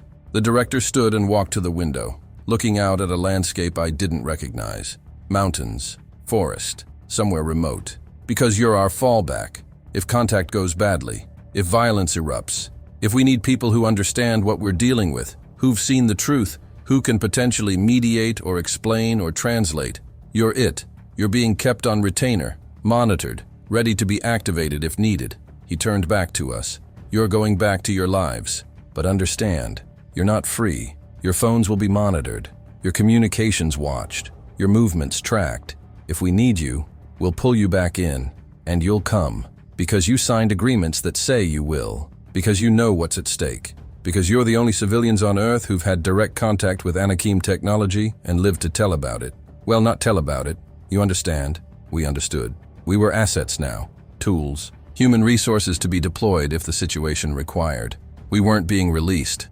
We were being placed in storage, available for use when needed. They flew us out separately, each to different cities, with instructions not to contact each other. I landed in Denver on a Tuesday afternoon. They'd arranged an apartment, nicer than the one I'd been living in before. They'd paid off my debts. They'd deposited $500,000 in my account. And they'd given me a new phone with one contact programmed in, a number I could call if I needed anything or if I noticed anything unusual, anything related to the Anakim. I went back to work, found a job with a construction company, told them I'd been on a long contract overseas. They didn't ask questions. I dated a woman I met at a coffee shop. I went to movies. I tried to live a normal life, but every night I'd lie awake thinking about that countdown, thinking about 7 million Anakim waiting in hidden sanctuaries, watching us, judging us, preparing to reveal themselves. And I'd check the news obsessively for signs. UFO sightings. They were increasing. Reports of unusual acoustic phenomena in the deep ocean, more frequent. Unexplained energy signatures detected by research stations, becoming common enough that mainstream media was starting to notice. Something was building. The Anakim were preparing for their revelation. And humanity was stumbling forward, completely unaware that in less than 3 months, everything would change. I kept the micro SD card. I know I shouldn't have. I know it violates every agreement I signed. But somewhere in the back of my mind, I held on to the Sphere's words. You will be our ambassadors. You will prepare your species. The government wasn't going to prepare anyone. They were going to let the revelation happen and hope to manage the chaos afterward. But maybe I could do something. Maybe when the countdown reached 0, I could release the proof, show the world what was coming, give them time to process before the Anakim emerged from hiding. Or maybe I'd get arrested before I could even try. Maybe this whole thing I'm doing right now, telling you this story, is the stupidest decision I've ever made. But I have to try, because in 78 days, give or take, something's going to happen. Those orbital stations are going to become visible. Governments are going to detect them. And humanity is going to learn that we're not alone on our own planet. When that happens, there's going to be panic, fear, probably violence, People are going to demand answers, and the only answers are the ones I'm giving you now. We're not the first intelligent species on Earth. We're the second. The first species, the Anakim, never left. They're still here. They've been watching us, waiting for us to mature, and now they're coming back, not as invaders, as natives, as the original inhabitants returning to see what the new tenants have done with their house. Whether you believe me or not, whether you think I'm crazy or telling the truth, doesn't really matter. You'll know soon enough, when those lights appear in the sky, when the news starts reporting massive structures detected in deep ocean trenches, when world governments are forced to admit they've been hiding the truth for decades. And when that day comes, remember this. They're not aliens. They're not invaders from another world. They're from here. This is their home. It always was. We're just the species that inherited it when they went into hiding. And now they're back. The question is, are we ready to share? So here we are, today, right now. You and me. I'm 45 years old now. It's been 3 years since I walked out of that Antarctic facility. 3 years since I signed those documents promising my silence. 3 years of watching the countdown in my head, wondering when it would reach 0. And the thing is, I think it already did. Let me show you what I mean. Pull up any news site right now. Anyone. Search for UAP sightings 2024 or unexplained aerial phenomena. Go ahead. I'll wait. You're seeing it, aren't you? The exponential increase. Not just fringe websites and conspiracy theorists anymore. The Pentagon, NASA, mainstream media, military pilots going on record. Commercial airline crews reporting encounters. And the objects they're describing, triangular, silent, moving in ways that violate known physics, diving into and emerging from the ocean, they match exactly what the Anakim sphere showed us.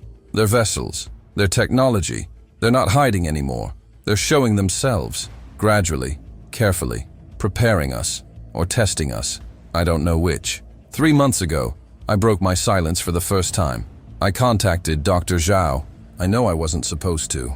I know they're monitoring, but I needed to know if she was seeing what I was seeing, if she felt what I felt, that something had changed, that the waiting was over. We met in a coffee shop in Portland, both of us paranoid, both looking over our shoulders, both knowing we were probably being watched. "It's happening," she said, before I could even sit down. "Faster than the countdown predicted. Look at this." She showed me her phone. Scientific journals, research papers, data from oceanographic institutes around the world reporting unprecedented acoustic anomalies in deep ocean trenches, energy signatures that don't match any known geological or biological source, and the locations: Mariana Trench, Puerto Rico Trench, Java Trench, exactly where the sphere had shown us, Anakim sanctuaries. "They're not hiding anymore," Zhao continued, her voice low. "They're broadcasting, announcing their presence, and scientists are detecting it, but don't know what they're looking at. They think it's whales, or tectonic activity, or equipment malfunction. But it's them, the Anakim. They're preparing to surface." I asked her if she'd heard from anyone else on the team. She shook her head. "Carter died last year. Heart attack, officially. But he'd called me 2 weeks before, said he was being followed, said he'd found something in the data we weren't supposed to find." She leaned closer. "I don't think it was a heart attack, Dan. I think they silenced him." That's when I decided. If they were willing to kill to keep this secret, if Carter had died trying to get the truth out, then I owed it to him, to all of us, to finish what we started. The Anakim had asked us to prepare humanity. The government had refused, so I would do it myself, even if it cost me everything. I went home and pulled out that micro SD card I'd hidden 3 years ago. The one I'd kept in a safety deposit box, transferred between 4 different banks, never left in one place long enough for anyone to track.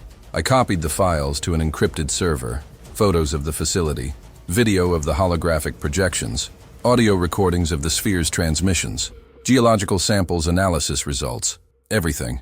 And then I started reaching out to journalists, not mainstream media, they'd never touch this, but independent reporters, people who'd built careers exposing government secrets, people who had enough audience to make noise but not enough establishment ties to be silenced easily. Most ignored me, thought I was crazy.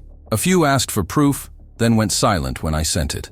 But 3 took the bait, wanted to meet, wanted to hear the whole story. And that's how I ended up here, recording this, knowing that once I release it, once this information is out there, I can never go back to my normal life. They'll come for me, arrest me, discredit me, maybe worse, But the truth is more important than my freedom. Let me show you the evidence. I'm including files with this recording. Photos, videos, analysis reports. Look at them carefully. These aren't CGI, they're not hoaxes. I'm not a computer graphics artist. I'm a construction engineer who got recruited for what I thought was an equipment recovery mission, and ended up discovering that human history is a lie. Image 001. The entrance to the facility. That perfect rectangular doorway cut into ice, 1,947 meters down. Note the metal composition in the analysis. It doesn't match any known alloy. Image 023. One of the preserved bodies. Look at the proportions. The six-fingered hands. The elongated skull. This is not human. The carbon dating results are attached. 14 seems 700 years old, plus or minus 200 years. Image 057. The artifact chamber. Thousands of objects preserved perfectly. Tools that still work. Crystals that still emit light after 15,000 years. Image 089. The holographic projection showing their civilization before the catastrophe. You can see the coastlines that are now underwater. The cities that are now buried under Antarctic ice. Image 134. The map showing current Anakim sanctuary locations. Deep ocean trenches, underground caverns, orbital stations, 2.7 million of them. Still alive, still watching. Compare these locations to recent UAP sighting hotspots, to areas where oceanographic research has detected unexplained phenomena. The correlation is undeniable. But beyond the evidence I smuggled out, look at what's happening right now, in real time. Public information that anyone can verify. 2 weeks ago, the James Webb Space Telescope detected 3 objects in stable orbit around Earth that aren't on any satellite registry. NASA claimed they're space debris, but the orbits are too stable, too precise, and they're positioned exactly where the Anakim sphere showed us their orbital stations would be. Last month, a research submarine filming in the Mariana Trench captured footage of structures on the canyon wall. Geometric, artificial. The video was leaked online, then scrubbed from most platforms within hours.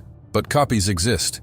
People saw it. They know something's down there. 3 months ago, the Chinese government quietly evacuated a research station in western Tibet, citing seismic instability. But satellite imagery shows no earthquake damage. What it does show is a massive thermal signature emanating from caves in the mountains nearby. Heat that shouldn't exist at that altitude. Energy that has no natural explanation. The Anakim are there, and they're becoming active. All over the world, in locations that perfectly match the map the sphere showed us, there's activity, energy signatures, acoustic anomalies, UFO sightings, unexplained evacuations, government denials that only make the conspiracy theories stronger. They're coming out, slowly, carefully, giving us time to adjust, to prepare, exactly like they said they would. And the governments know. They're preparing too. 2 months ago, the US, Russia, and China held a joint military exercise in the Pacific. Unprecedented cooperation between nations that are supposed to be adversaries. The official reason was disaster response coordination. But the exercise included scenarios for underwater threats and aerial phenomena. They're rehearsing for contact. 6 weeks ago, the UN held a closed-door session with representatives from 40 countries. No press, no official statement afterward. But leaked documents mention protocols for engagement with non-terrestrial intelligence. Notice they didn't say extraterrestrial. They said non-terrestrial, because they know. The Anakim aren't from space, they're from here, and the governments are preparing for the day they reveal themselves fully. The problem is, they're not preparing the public. They're not telling people the truth. They're hoping to manage the revelation when it happens, to control the narrative, to prevent panic. But that's not going to work. You can't reveal that humanity isn't alone on its own planet, that we're the second intelligent species, that everything we thought we knew about history is wrong, and expect people to just accept it calmly, because a government spokesperson says so. There's going to be chaos, panic, religious crisis, political upheaval, and violence. There will definitely be violence. That's why I'm releasing this information now, before the official revelation, before the Anakim surface completely, so people have time to process, to prepare mentally, to ask questions and demand answers from their governments. I'm not trying to cause panic. I'm trying to prevent it. If people learn the truth gradually, from sources outside official channels, they'll be more likely to accept it when the governments finally admit what they've been hiding. And if I'm wrong, if I'm crazy, If all of this is somehow a delusion or a hoax or a misunderstanding, then I'll go to prison for violating the NDAs I signed, and you can dismiss me as another conspiracy theorist who got too deep into his own delusions. But ask yourself, if I'm making this up, why are UAP sightings increasing exponentially? Why are deep ocean research teams detecting unexplained phenomena? Why are governments suddenly cooperating on disaster response protocols? Why is all of this happening right now, 3 years after the countdown the sphere showed us? The timing is too perfect. The evidence is too consistent. Something is happening, and it's happening soon.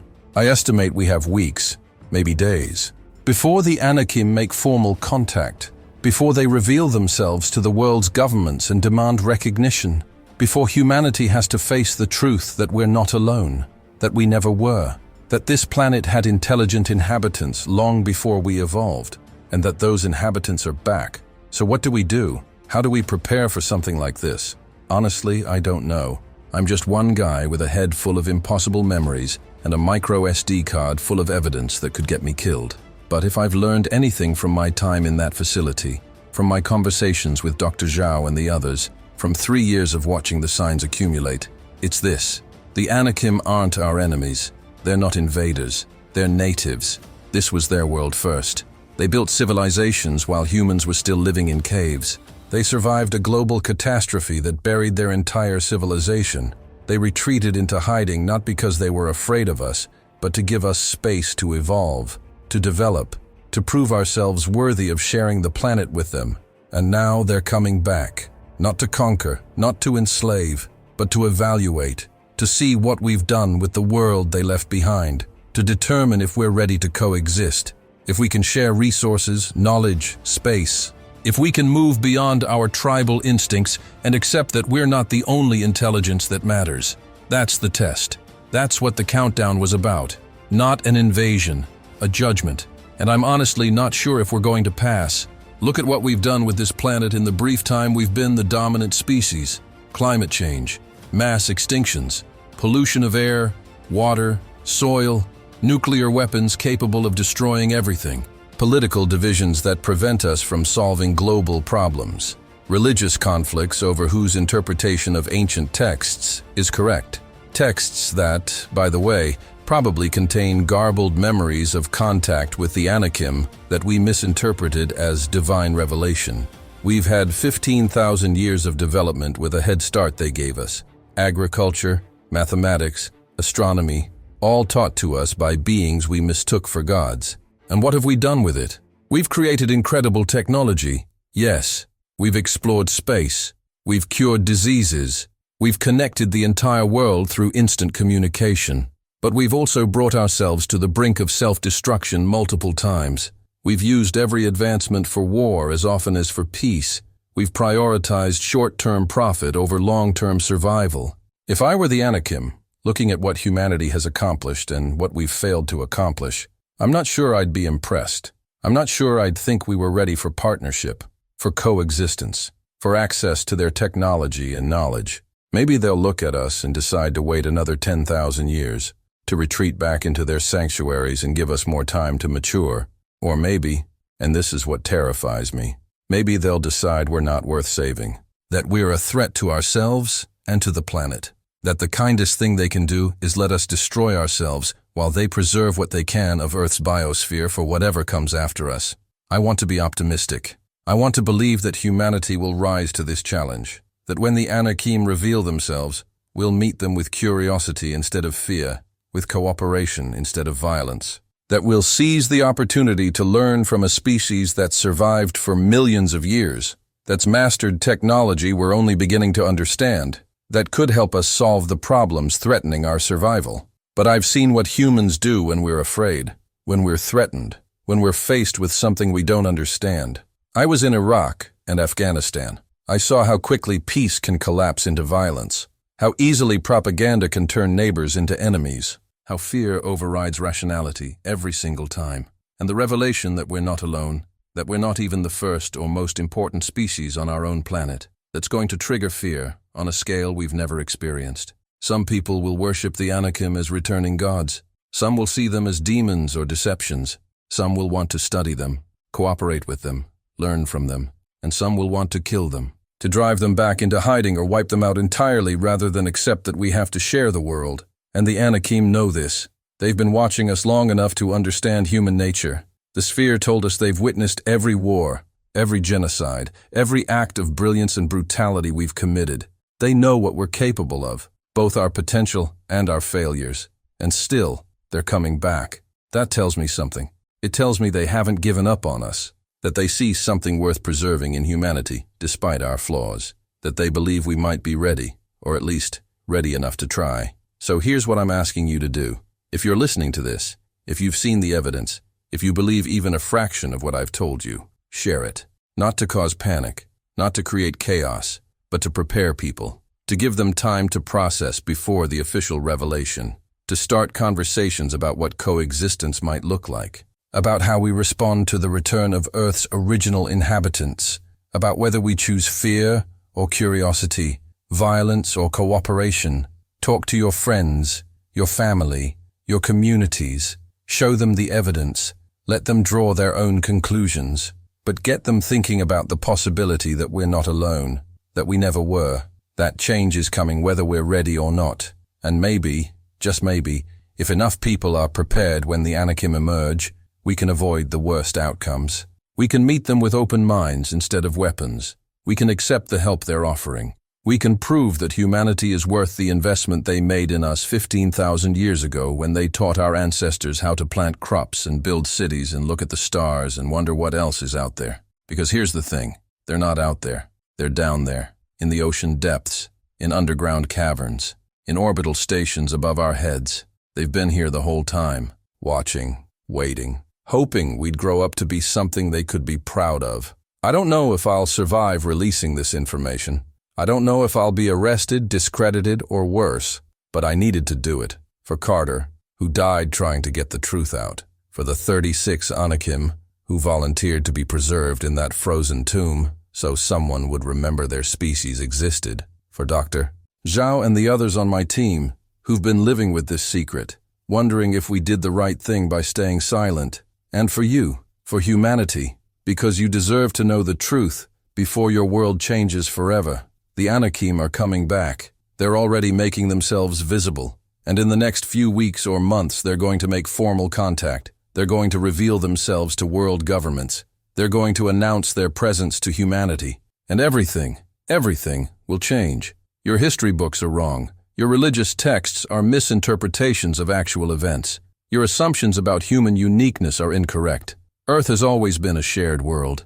We just didn't know we were sharing it. And now we're going to have to figure out how to share it consciously, deliberately, as equals, if we can. So what happens next? I don't know. I'm going to release this recording and the evidence along with it to multiple platforms simultaneously. Encrypted copies to journalists, scientists, researchers. Public copies to video platforms, file sharing sites, blockchain storage. Everywhere I can think of to make sure it can't be completely scrubbed from the internet.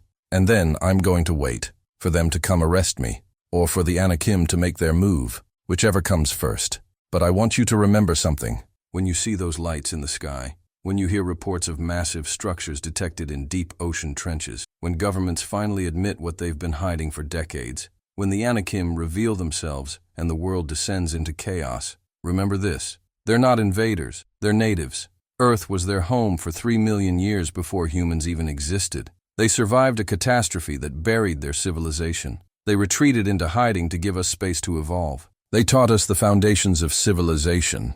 They've been watching us, hoping we'd be worthy of their legacy. They're coming back, not as conquerors, but as neighbors, as fellow inhabitants of a shared world, as teachers who want to see if their students learn the lessons. The question isn't whether they have the right to be here. The question is whether we'll be wise enough to accept them, whether we'll choose coexistence over conflict, whether we'll prove that humanity deserves to share this planet with its original inhabitants. I'm betting that we will. I have to believe that, because the alternative, that we respond with fear and violence, that we force the Anakim to choose between defending themselves or retreating into hiding for another 10,000 years, that we squander this opportunity for partnership and advancement, that alternative is too terrible to accept. So I'm putting my faith in humanity's better angels, in our curiosity, our adaptability, our capacity for growth and change. I'm hoping that when the moment comes, we'll surprise ourselves, that we'll rise to meet this challenge rather than retreat into fear. And if I'm wrong, if the revelation leads to panic, violence, war, well, at least I tried. At least I gave people a chance to prepare, a chance to think about what's coming before it arrives, a chance to choose their response instead of just reacting blindly. That's all I can do. That's all any of us can do. The Anakim are coming back, whether we're ready or not, whether we want them or not, whether we believe they exist or not. They're coming, and we're going to have to deal with it, together, as a species. For the first time in human history, we're going to face something that affects every person on Earth equally, that transcends national borders, religious differences, political ideologies. We're all in this together, and we're going to need to act like it if we want to survive what comes next. My name is Daniel Mercer. I was part of a secret mission to Antarctica in 2023. We found a facility buried under 2 kilometers of ice, a facility built by a species that lived on Earth for millions of years before humans existed, a species that survived a global catastrophe and went into hiding, a species that's been watching us, waiting, judging whether we're worthy of sharing their planet. And I'm telling you this now because they're coming back. The evidence is everywhere if you know what to look for. The signs are accumulating. The countdown has reached 0. And very soon, maybe days, maybe weeks, the Anakim are going to reveal themselves. The world is going to change. Everything you thought you knew is going to be challenged. And we're all going to have to decide, do we meet them with fear or with hope? Do we see this as an invasion or an opportunity? Do we cling to our old beliefs and fight to maintain human supremacy? Or do we accept that we share this world with another intelligence and figure out how to coexist? I know what I choose. I choose hope. I choose curiosity. I choose coexistence. I choose to believe that humanity can rise to this moment, that we can prove ourselves worthy of the legacy the Anakim left us, that we can become partners with Earth's original inhabitants instead of enemies. I choose to believe we're ready, even if I'm not sure we are, because the alternative is unthinkable. And because maybe, just maybe, believing we can do better is the first step to actually doing it. They're coming. Earth always was theirs. And now, they're coming home.